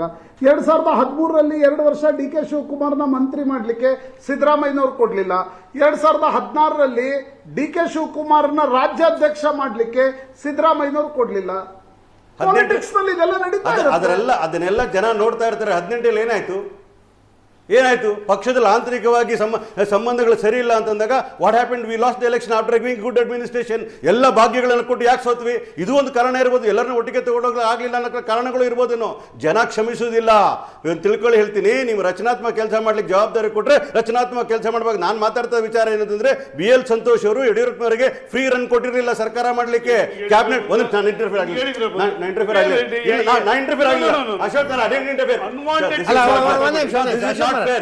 ಪ್ರಶಾಂತ್ ಒಂದು ಮಾತಾಡ್ದ ನಾನು ಯಾಕೆ ಒಂದ್ ಅರ್ಥ ಮಾಡ್ಕೊಂಬಿಡಿ ಅಶೋಕ್ ನಾರಾಯಣ ಸೀನಿಯರ್ ಪೇಷಂಟ್ ಅಶೋಕ್ ನಾರಾಯಣ ಒಂದ್ ಅರ್ಥ ಮಾಡ್ಕೊಂಬಿಡಿ. You are at receiving end. Party ಆ ಪರಿಸ್ಥಿತಿಲಿ ಇದ್ರಿ. ಒಂದು ಬ್ರೇಕ್ ಆದ್ಮೇಲೆ ಫುಲ್ ಅವ್ರು 15 ನಿಮಿಷ ಕೊಟ್ಟಿದ್ರಿ. ಸ್ವಲ್ಪ ತಾಳ್ಮೆ ಇರ್ಲಿಕ್ಕೆ ನಾನೇನು ಅವ್ರನ್ನ ನಾನು ವಿಚಾರ ಕೇಳ್ತಾ ಇರ್ತಕ್ಕಂಥಷ್ಟೇ. ಯಾವಾಗ 19ರಲ್ಲಿ ಯಡಿಯೂರಪ್ಪ ಅಧಿಕಾರಕ್ಕೆ ಬರ್ತಾರೋ 23ರವರು ಕೂಡ ಅವರ ಕ್ಯಾಬಿನೆಟ್ ಅಲ್ಲಿ ಬೆಂಗಳೂರು ನಗರ ಒಂದು ಉಸ್ತುವಾರಿ ಸಚಿವರು ಮಾಡಕ್ ಬಿಡ್ಲಿಲ್ಲ. ಗೊತ್ತಾ ನಿಮ್ಗೆ? BL ಸಂತೋಷ್ ಹೆಂಗ್ ಅಡ್ಗಲ್ಲ ಹಾಕಿದ್ರು. ಅಶೋಕ್ ಅವ್ರು ಕೇಳಿದ್ರೆ ಸೋಮಣ್ಣ ಎತ್ಕಟ್ಟದು, ಸೋಮಣ್ಣ ಕೇಳಿದ್ರೆ ಇನ್ನೊಬ್ರು ಎತ್ಕಟ್ಟು, ಅಶ್ವತ್ಥ ನಾರಾಯಣ ಎತ್ಕಟ್ಟು, ಬಹಳ ವಿಚಾರ ನಡೆದಿರ್ತಕ್ಕಂಥದ್ದು. ಇವತ್ತು ಕೂಡ ಹೇಳ್ತಾ ಇದ್ದೀನಿ ಕೇಳಿ, ಬಿಜೆಪಿಯ 3 ಬಾಗ್ಲಾಗಿರ್ತಕ್ಕಂಥದ್ದು ರಾಜಕೀಯವಾಗಿ I am happy let it happy ಅನ್ನತಕ್ಕಂಥದ್ದು. ಯಾಕಂದ್ರೆ ಅವ್ರು ಮಾಡಿದ್ದವ್ರು ಉಣ್ಲೇಬೇಕಾಗ್ತದೆ ವಿಚಾರಗಳು ಹೇಳ್ತಾ ಇದ್ದೀನಿ. ಆದರೆ ನಾನು ಕಾಂಗ್ರೆಸ್ನಲ್ಲಿ ಇರ್ತಕ್ಕಂಥ ಆಡಳಿತ ಪಕ್ಷ ರಚನಾತ್ಮಕ ಅಪೋಸಿಷನ್ ಇರಬೇಕು ಅಂತ ಕೇಳ್ತಾ ಇರ್ತಕ್ಕಂಥದ್ದು. ಇವತ್ತು ಹೇಳ್ತೀನಿ ಕೇಳಿ, ರಮೇಶ್ ಜಾರಕಿಹೊಳಿ ಯಾವ ಭಾಷೆನ ಯೂಸ್ ಮಾಡಿದ್ರು, ಅವನು ಬಚ್ಚ ಬಿಡ್ರಿ, ಅವನ ಹತ್ರ ಏನು ಮಾತಾಡೋದು ಅಂತಂದ್ರು. ಅಷ್ಟು ಸುಲಭ ಆಗಲಿಲ್ಲ. ಯತ್ನಾಳವ್ರು ಯಾವ ಮಾತುಗಳು ಮಾತಾಡಿದ್ರು ಇವತ್ತಲ್ಲ. ಹೈಕಮಾಂಡ್ ಎಷ್ಟೊಂದು ಸ್ಟ್ರಾಂಗ್ ಇದೆ ಅಂತ ಹೇಳಿದ್ರಲ್ಲ ನೀವು. 2,500 ಕೋಟಿ ರೂಪಾಯಿ ಕೊಟ್ಟರೆ CM ಆಗ್ತೀರಿ ಅಂತ ಹೇಳಿಕೆ ಕೊಟ್ಟಾಗ ಅದನ್ನು ಕ್ರಮ ಕೈಗೊಳ್ಳಕ್ಕೆ ಆಗದೆ ಇರೋರು 300 ರೂಪಾಯಿ ಕೊಟ್ಟರೆ ಕ್ಯಾಬಿನೆಟ್ ಮಂತ್ರಿ ಅಂತ ಹೇಳಿದವರು ಕ್ರಮ ಕೈಗೊಳ್ಳಿದ್ರು. ಇವತ್ತು ಕೂಡ ಹೇಳ್ತಾ ಇದೀನಿ ಕೇಳಿ, they are playing a game, they will not be able to take any decision. High command ನೋಡ್ಲಿಕ್ಕೆ ಮಾತ್ರ ಸ್ಟ್ರಾಂಗ್ ಇದೆ. ಕರ್ನಾಟಕದ ವಿಚಾರ ಬಂದಾಗ ಯಡಿಯೂರಪ್ಪನ ವಿರೋಧ ಕಟ್ಟಿಕೊಳ್ತಕ್ಕ ಧೈರ್ಯ ತಾಕತ್ತು ಆ ಹೈಕಮಾಂಡ್ ಇಲ್ಲ ಅಂತ ವಿಚಾರಗಳು ಹೇಳ್ತಾ ಇದೀನಿ. That's way they are going slow. ಇವಾಗ ಏನಕ್ಕೆ ನೋಟಿಸ್ ಕೊಟ್ಟಿರೋದು, ಯತ್ನಾಳ್ ಅವರಿಗೆ ಒಂದು ನೋಟಿಸ್ ಕೊಟ್ಬಿಟ್ಟು ಅವ್ರಿಗೆ ನಾವು ಕ್ವಶನ್ ಮಾಡಿದೀವಿ, ನೀವು ಕೂಡ ನಿಮ್ಮ ಜಾಗದಲ್ಲಿ ಇರಬೇಕು, ಬೇರೆಯವ್ರನ್ನ ಮಾಡ್ತೀನಿ ಅಧ್ಯಕ್ಷ ಅಂತ ಮಾಡಲಿಲ್ಲ ಅಂದ್ರೆ ಕೇಳಿ ಅನ್ನೋ ಮಾತು ಹೇಳ್ತೀನಿ. Vijayendra will not B president of the party. ಇದನ್ನ ಅವ್ರನ್ನ ಸಮಾಧಾನ ಪಟ್ಟು ನೋಟಿಸ್ ಕೊಟ್ಟು ಆಮೇಲೆ ಇವರಿಗೆ ನೀವು ಸ್ವಲ್ಪ ತಣ್ಣಗಿರಪ್ಪ, ಅವರು ಬೇಡ ನೀವು ಬೇಡ, 3ನವ್ರನ್ನ ಮಾಡ್ತಕ್ಕ ಕೆಲಸ ಮಾಡ್ತಾರೆ. High command is not in position to handle this issue because ಇವತ್ತು ಕೂಡ ಯಡಿಯೂರಪ್ಪನ ವಿರುದ್ಧವಾಗಿ ಏನು ಕ್ರಮ ಕೈಗೊಳ್ಳಕ್ಕೆ ತಾಕತ್ತಿಲ್ಲ. ಒಂದು ಕಡೆ ಯಡಿಯೂರಪ್ಪ ತಗೊಳಕ್ಕಿಲ್ಲ, ಅಲ್ಲಿ ಪಂಚಮಶಾಲೆಗಳಲ್ಲಿ ರೆಪ್ರೆಸೆಂಟೇಟಿವ್ ಅಂತ ಹೇಳ್ಕೊಳ್ತಕ್ಕಂಥ ಹಿಂದುತ್ವದ ಪ್ರತಿಪಾದಕ ಅಂತ ಹೇಳ್ಕೊಳ್ತಕ್ಕ ಯತ್ನಾಳನ್ನು ವಿರೋಧ ಕಟ್ಕೊಳ್ತಾರೆ. ಅವರು ತಾಕತ್ತಿದ್ರೆ ಡಿಸ್ಮಿಸ್ ಮಾಡ್ಲಿಕ್ಕೆ ಹೇಳಿ, ನೋಟಿಸ್ ಕೊಡ್ತಾರೆ, ಸಸ್ಪೆಂಡ್ ಮಾಡ್ತಾರೆ. ಏನು what is going to be? Nothing can happen. ಏನು ಮಾಡಲಿಕ್ಕೆ ಸಾಧ್ಯ ಇಲ್ಲ ಹೈಕಮಾಂಡ್. ಬಿಕಾಸ್ ದಕ್ಷಿಣ ಭಾರತದಲ್ಲಿ BJP ಅಂತಕ್ಕಂಥ ಏನಾದರೂ ಸ್ವಲ್ಪ ಉಸಿರಾಡ್ತಾ ಇದ್ರೆ ಅದು ಕರ್ನಾಟಕದಲ್ಲಿ ಮಾತ್ರ. ಹಾಗಾಗಿ ಎಲ್ಲರನ್ನೂ ಒಟ್ಟಿಗೆ ತಗೊಂಡೋಗ್ಲಿಕ್ಕೆ ಸೋಮಣ್ಣ ಅಂತವ್ರನ್ನೋ ಇನ್ನೊಬ್ರಂತನೋ ಸೇರಿಸ್ಕೊಂಡು ಏನೋ ಮಾಡ್ಲಿಕ್ಕೆ ಪ್ರಯತ್ನವನ್ನು ಮಾಡ್ತಾರೆ. ಪೂಜೆ ಹೆಸರಲ್ಲಿ ಮಾಡ್ತಾರೋ, ಇನ್ನೊಂದು ಹೆಸರಲ್ಲಿ ಮಾಡ್ತಾರೋ. ಒಂದು ಮಾತ್ರ ಸತ್ಯ, ಹೈಕಮಾಂಡ್ ಎಷ್ಟೇ ಸ್ಟ್ರಾಂಗ್ ಹಾಕೊಂಡ್ರು ಕೂಡ ಕರ್ನಾಟಕದ ವಿಚಾರದಲ್ಲಿ ಯಡಿಯೂರಪ್ಪನ ಬಿಟ್ಟು ತೀರ್ಮಾನ ಮಾಡಲಿಕ್ಕೆ BJP ಹೈಕಮಾಂಡ್ ಸಾಧ್ಯವೇ ಇಲ್ಲ. BL ಸಂತೋಷ್ ಅದನ್ನು ಒಪ್ಪಲಿಕ್ಕೂ ಸಾಧ್ಯ ಇಲ್ಲ. ಹಾಗಾಗಿ ಯಾವತ್ತರೂ BL ಸಂತೋಷ್ ಅವರ ಇರ್ಬೋದು, ಯಡಿಯೂರಪ್ಪ ರಾಜಕಾರಣದ ಅಂಗಳದಲ್ಲಿ ಇರ್ತಾರೋ ಆವತ್ತವರೆಗೂ ಶಾಂತಿ ಬರ್ಲಿಕ್ಕೆ ಸಾಧ್ಯವೇ ಇಲ್ಲ. ಹೋರಾಟ ಖಂಡಿತವಾಗಿ ನಡೀತದೆ, ಹೊಡೆದ ಮನೆ ಆಗ್ತದೆ. ಇವತ್ತು 4 ಆಗಿದ್ರೆ ಮುಂದಕ್ಕೆ 5-6 ಬಾಗಿಲಾಗಿದ್ರೆ ಶತಸಿದ್ಧ. ಒಳ ಜಗಳ ಕಾಂಗ್ರೆಸ್ನಲ್ಲೂ ಇದೆ, BJPಯಲ್ಲೂ ಇದೆ. ಬಣಗಳು ಕಾಂಗ್ರೆಸ್ನಲ್ಲೂ ಇದ್ದಾವೆ, BJPಯಲ್ಲಿ ಇದ್ದಾವೆ. ಕಾಂಗ್ರೆಸ್ನಲ್ಲಿ ಅದು ಡಿಗ್ನಿಫೈಡ್ ಆಗಿದೆ, ಹಾದಿ ಬೀದಿ ಚರ್ಚೆ ಅಲ್ಲ. ನಮ್ಮಲ್ಲಿ ಜಗಳ ಇಲ್ಲ. ಬಂದೆ ಕರ್ನಾಟಕ BJPಯ ಬಣ ಬಡಿದಾಟದ ವಿಷಯದಲ್ಲಿ 3 ದಿವಸ ಆಗುತ್ತೋ 4 ದಿವಸ ಆಗುತ್ತೋ, 1 ವಾರ ಆಗುತ್ತೋ, ಹೈಕಮಾಂಡ್ ಏನೋ ಒಂದು ಮಾಡುತ್ತೆ. ಏನು ಮಾಡಬಹುದು ಅನ್ನೋದರ ಬಗ್ಗೆ ನಾವು ಮಾತಾಡ್ತಾ ಇದ್ವಿ. ಹುಬ್ಬಳ್ಳಿಯಿಂದ ಪ್ರಶಾಂತ್ ನೇರ ಸಂಪರ್ಕದಲ್ಲಿದ್ದಾರೆ. ಪ್ರಶಾಂತ್, 2ನೆಯ ನೋಟಿಸ್ ಯತ್ನಾಳರಿಗೆ ಒಂದು ಎಚ್ಚರಿಕೆ. ಯತ್ನಾಳರು ಆಯಿತು ನಾನೇನೋ ಮಾಡಿಬಿಟ್ಟೆ, ಇನ್ಮೇಲೆ ವಿಜೇಂದ್ರರ ಜೊತೆ ಸರಿ ಹೋಗ್ತೀನಿ ಅನ್ನೋ ಸ್ವಭಾವದ ಮನುಷ್ಯ ಅಲ್ಲ. ಅಕಸ್ಮಾತ್ ಹಂಗೆ ಮಾಡಿದ್ರೆ ರಾಜಕೀಯವಾಗಿ ಅವರಿಗೆ ರಿಲೆವೆನ್ಸು ಇರೋದಿಲ್ಲ. ಏನು ಮಾಡ್ಬೋದು ಅವ್ರ ಮುಂದೆ? ಪಕ್ಷ ಒಂದು ವೇಳೆ ಕ್ರಮ ಕೈಗೊಂಡ್ರೆ ಅವ್ರ ಮುಂದಿನ ದಾರಿ ಏನು? ನಾನು ಕಾಂಗ್ರೆಸ್ ಕಡೆನೋ JDS ಕಡೆನೋ ನೋಡ್ತೀನಿ ಅನ್ನೋದಕ್ಕಾಗೋದಿಲ್ಲ. ಉಗ್ರ ಹಿಂದುತ್ವವಾದಿ ಅಜಿತ್, ಅದೇ ಕುತೂಹಲದ ವಿಷಯ ಅಂತ ಅನ್ಸುತ್ತೆ. ಈಗ ಬಸನಗೌಡ ಪಾಟೀಲ್ ಯತ್ನಾಳರು ವಕ್ಫ್ ಹೋರಾಟವನ್ನು ನಡೆಸಿದ್ರು. ಹಿಂದುತ್ವದ ಪ್ರಬಲ ವಿಚಾರದ ಪ್ರತಿಪಾದಕರು, ನೋ ಕಾಂಪ್ರಮೈಸ್ ಅಟಿಟ್ಯೂಡ್ ನಲ್ಲಿರ್ತಾರೆ ಬೇರೆ ಪಕ್ಷಗಳೊಂದಿಗೂ ಸ್ವಪಕ್ಷೀಯರೊಂದಿಗೂ ಕೂಡ. ಹೀಗಿರುವಾಗ ಯತ್ನಾಳರ ಬಳಿ ಇರ್ತಕ್ಕಂಥ ಆಪ್ಷನ್ಸ್ ಏನು ಅಂತಕ್ಕಂಥದ್ದು ನೋಡ್ಬೇಕಾಗತ್ತೆ. ಇಲ್ಲಿಯವರೆಗಂತೂ ಅಂದ್ರೆ ಯತ್ನಾಳ್ ಇವತ್ತಿನ ಹೇಳಿಕೆ ಮೊದಲ ಬಾರಿ ಅನ್ಸುತ್ತೆ ಅವರು Narendra Modi, Amit Shah, J P Nadda, BL Santosh ಇವ್ರು ಏನ್ ಹೇಳ್ತಾರೆ, ರಾತ್ರಿ ಹಗಲು ಕಂಡ ಬಾವಿಗೆ ರಾತ್ರಿ ಹೋಗಿ ಬೀಳಂದ್ರು ಬೀಳ್ತೀನಿ ಅಂತಕ್ಕಂಥದ್ದನ್ನ ಹೇಳಿದ್ದಾರೆ. ಆದ್ರೆ ಕೆಲ ತಿಂಗಳ ಹಿಂದೆ ಹೈಕಮಾಂಡ್ ಇಲ್ಲ, ನೀವು ಯತ್ನಾಳ್ರನ್ನ ಕರ್ಕೊಂಡು ಬನ್ನಿ, ವಿಜೇಂದ್ರ ಯತ್ನಾಳ್ರನ್ನ ಆಮ್ನೆ ಸಾಮ್ನೆ ಕೂರಿಸಿ ಕಾಂಪ್ರಮೈಸ್ ಮಾಡಿಸೋಣ ಅಂತ ಹೇಳಿದಾಗ ಬಸನಗೌಡ ಪಾಟೀಲ್ ಯತ್ನಾಳ್ರು ಹೈಕಮಾಂಡ್ ನಾಯಕರಿಗೆ ಹೇಳಿದ್ರು, ನನ್ಗೇನ್ ಕ್ರಮ ತೆಗೆದುಕೊಳ್ಳಿ, ಆದ್ರೆ ನಾನು ವಿಜೇಂದ್ರ ಜೊತೆ ಯಾವುದೇ ಕಾರಣಕ್ಕೂ ಕೂಡ ನಾನು ಕಾಂಪ್ರಮೈಸ್ ಮಾಡ್ಕೊಳ್ಳಲ್ಲ ಅಂತಕ್ಕಂಥದನ್ನ ಯತ್ನಾಳ್ರು ಹೇಳ್ತಿದ್ದಾರೆ. ಈಗ ಇವತ್ತಿನ ನೋಟಿಸ್ನ ನಂತರ ನನಗನ್ಸುತ್ತೆ ಪಾರ್ಟಿಯ ಒಳಗಡೆ ದೃಷ್ಟಿಯಿಂದ ನೋಡಿದಾಗ Yatnal is pushed to the wall. ಆದ್ರೆ ಅವ್ರ ಬಳಿ ಆಪ್ಷನ್ ಇದ್ರೆ ಅದು ನೀವು ಪಾರ್ಟಿಯ ಒಳಗಡೆ ದೃಷ್ಟಿಯಿಂದ ಮಾತ್ರ ನೋಡಿದಾಗ ಅನ್ಸುತ್ತೆ. ಈಗ ಯತ್ನಾಳ್ರು ಅವ್ರ ಬಳಿ ಇರ್ತಕ್ಕಂಥದ್ದು 2 ಆಪ್ಷನ್. ಇಲ್ಲ ಕೆಲ ತಿಂಗಳ ಕಾಲ ಸುಮ್ಮನಿದ್ದು ಕೋರ್ ಕಮಿಟಿಯ ಒಳಗಡೆ ಬಂದು ವಿಜೇಂದ್ರರ ಬಗ್ಗೆ ಏನು ಹೋರಾಟ ಇದೆ ಅದು ಆಂತರಿಕವಾಗಿ ನಡೆಸುವಂತದ್ದು ಯತ್ನಾಳ್ರ ಬಳಿ ಇರ್ತಕ್ಕಂಥ ಒಂದು ಆಪ್ಷನ್. ಇಲ್ಲ ಯತ್ನಾಳ್ರು ಪಾರ್ಟಿಯಿಂದ ನನಗೇನು ಕ್ರಮ ತೆಗೆದುಕೊಳ್ಳಿ, ನಾನು ಮುಂದಿನ ಹೋರಾಟವನ್ನ ಮಾಡ್ತೀನಿ ಅಂತಕ್ಕಂಥದ್ದು 2ನೇ ಆಪ್ಷನ್. ಹೀಗಾಗಿ ನನಗನ್ಸುತ್ತೆ ತಟಸ್ಥ ಬಣ, ಈಗ ನೋಡಿ ತಟಸ್ಥ ಬಣದ ಕೆಲ ನಾಯಕರೊಂದಿಗೆ ನಾನು ಇವತ್ತು ನೋಟಿಸ್ ನೀಡಿದ ನಂತರ ಮಾತಾಡ್ತಾ ಇದ್ದೆ.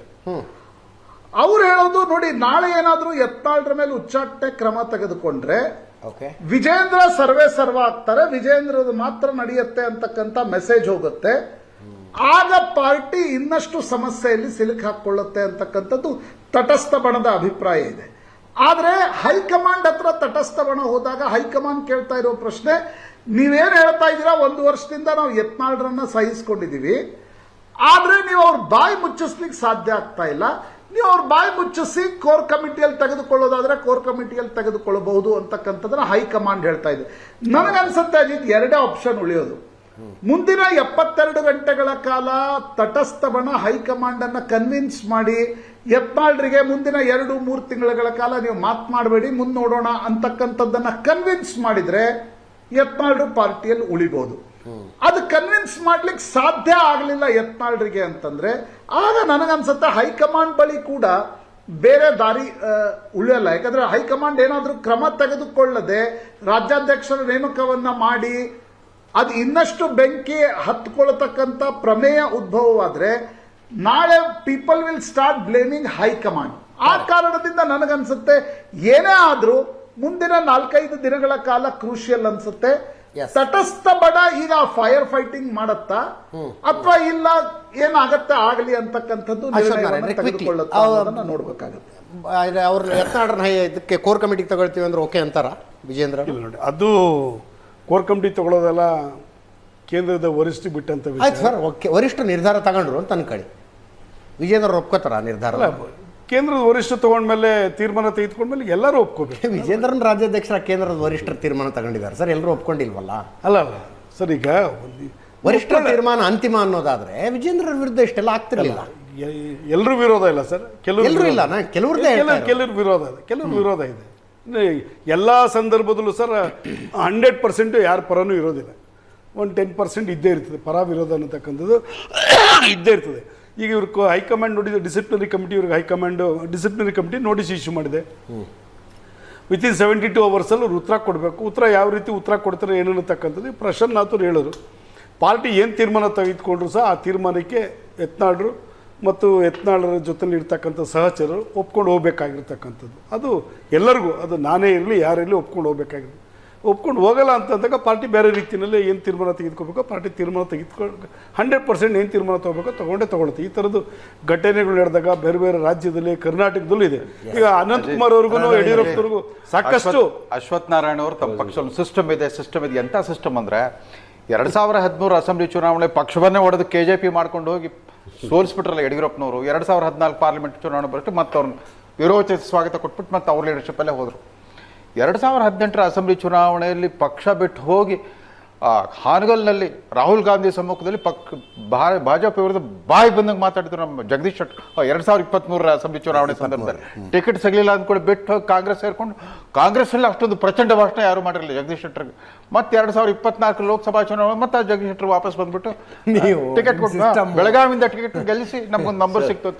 ಹೈಕಮಾಂಡ್ನ ಇತಿಮಿತಿಗಳು ಇಲ್ಲೇ. ಹೈಕಮಾಂಡ್ಗಳು ಈ ರೀತಿ ಸೋಲ್ತಾ ಇರ್ತಾವಲ್ಲ, ಎಲ್ಲೂ ಕೂಡ ಒಂದು ತಾತ್ವಿಕವಾಗಿ ಸೈದ್ಧಾಂತಿಕವಾಗಿ ಅಸರ್ಟ್ ಮಾಡ್ಕೊಳ್ಳೋದು ಹೈಕಮಾಂಡ್ ಕೂಡ ಸೋಲ್ತಾ ಇದೆ. ಅದು ಅಭದ್ರ ಬಹುಮತ ಸರ್ಕಾರ, ಕೇಂದ್ರದಲ್ಲಿರೋ NDA ಸರ್ಕಾರ ಕೂಡ ಅಭದ್ರ ಬಹುಮತ ಸರ್ಕಾರವೇ. ಅವ್ರು ಎಷ್ಟು ಅಸೆಂಬ್ಲಿ ಚುನಾವಣೆ ಗೆದ್ದರೂ ಕೂಡ ಒಂದು ನಿತೀಶ್ ಕುಮಾರು ಅಥವಾ ಚಂದ್ರಬಾಬು ನಾಯ್ಡು ಸ್ವಲ್ಪ ಏನೋ ತಲೆ ಕೆಟ್ಬಿಟ್ಟು ಏನು ಹೆಚ್ಚು ಕಡಿಮೆ ಮಾಡಿಬಿಟ್ರೆ ಅದೇ ಅಲ್ಲಾಡ್ ಹೋಗ್ಬಿಡುತ್ತೆ. ಹೈಕಮಾಂಡ್ ಕೂಡ ಅತಿ ಸೂಕ್ಷ್ಮ ಸ್ಥಿತಿಯಲ್ಲಿ ಇರೋದ್ರಿಂದ ಆಗ್ತಾ ಇಲ್ಲ. ಕಠಿಣದ ಆಯಿತು, ಯತ್ನಾಳ್ಗೆ ಎಕ್ಸ್ಪೆಲ್ ಮಾಡ್ತಾರೆ ಅಂತ ಇಟ್ಕೊಳ್ಳಿ, ಏನಿಲ್ಲ, ನಾಳೆ ಸಭಾಧ್ಯಕ್ಷರು ಅವ್ರಿಗೊಂದು ಪ್ರತ್ಯೇಕ ಆಸನದ ವ್ಯವಸ್ಥೆ ಮಾಡಿಬಿಡ್ತಾರೆ. ಅದ್ರ ಹೊರತುಪಡಿಸಿ ಡಿಸ್ಕ್ವಾಲಿಫಿಕೇಶನ್ ಮಾಡೋ ಸಾಧ್ಯತೆನೇ ಇಲ್ಲ. ಅದೇನೋ ಅನರ್ಹತೆ ಭಯ ಇತ್ತು ಅಂದ್ರೆ ಅವಾಗ ಶಾಸಕರುಗಳೆಲ್ಲ ಪಕ್ಷದ ಬಗ್ಗೆ ಒಂದಿಷ್ಟು ಭಯ ಭಕ್ತಿ ಇರ್ತಾ ಇತ್ತು. ಕಾಂಗ್ರೆಸ್ ಮ್ಯಾಕ್ಸಿಮಮ್ ಏನ್ ಮಾಡ್ಬಿಡಿ ಎಕ್ಸ್ಪೆಲ್ ಮಾಡ್ತಾರೆ. ಹೈಕಮಾಂಡ್ ಎಷ್ಟೇ ಸ್ಟ್ರಾಂಗ್ ಇದ್ರು ಬಿಜೆಪಿಯಲ್ಲಿ ಯಡಿಯೂರಪ್ಪನವ್ರನ್ನ BL ಸಂತೋಷ್ನ ಒಂದು ಮಾಡ್ಲಿಕ್ಕೆ ಇವತ್ತವರೆಗೂ ಸಾಧ್ಯನೇ ಆಗಲಿಲ್ಲ. ಮತ್ತು ಯತ್ನಾಳ್ ಅವ್ರನ್ನ ಏನೇ ಮಾಡಿದ್ರು ಕೂಡ ಡಿಸ್ಮಿಸ್ ಮಾಡಲ್ಲ, ಎಕ್ಸ್ಪೆಲ್ ಮಾಡಲ್ಲ, ಏನೂ ಮಾಡಲ್ಲ. ಅದು ಬರ್ಲಿ ಪ್ಯಾಚಪ್ ಮಾಡ್ಲಿಕ್ಕೆ ನೋಡ್ತಾರೆ. BJP cannot reconcile them. ನಮ್ಮ ಹೈಕಮಾಂಡ್ ಸ್ಟ್ರಾಂಗ್ ಇಲ್ಲ, ಆದ್ದರಿಂದಾಗಿ ಸಿದ್ದರಾಮಯ್ಯ ಅವರು DK ಶಿವಕುಮಾರ್ ಒಂದು ಮಾಡೋ ಪ್ರಶ್ನೆನೇ ಬರೋದಿಲ್ಲ. They are one only. Thank you so much. ಒಂದಾಗಿದ್ದಾರೆ. ಥ್ಯಾಂಕ್ ಯು ರವೀಂದ್ರ ರೇಷ್ಮೆ ಅವರು. ಇದರೊಂದಿಗೆ ಇವತ್ತಿನ ಲೆಫ್ಟ್ ರೈಟ್ ಆ್ಯಂಡ್ ಸೆಂಟರ್ ಮುಗಿಸ್ತಾ ಇದ್ದೀನಿ. ನೇರ ದಿಟ್ಟ ನಿರಂತರ ಸುದ್ದಿಗಾಗಿ ನೋಡ್ತಾ ಇರಿ ಏಷ್ಯಾನೆಟ್ ಸುವರ್ಣ ನ್ಯೂಸ್.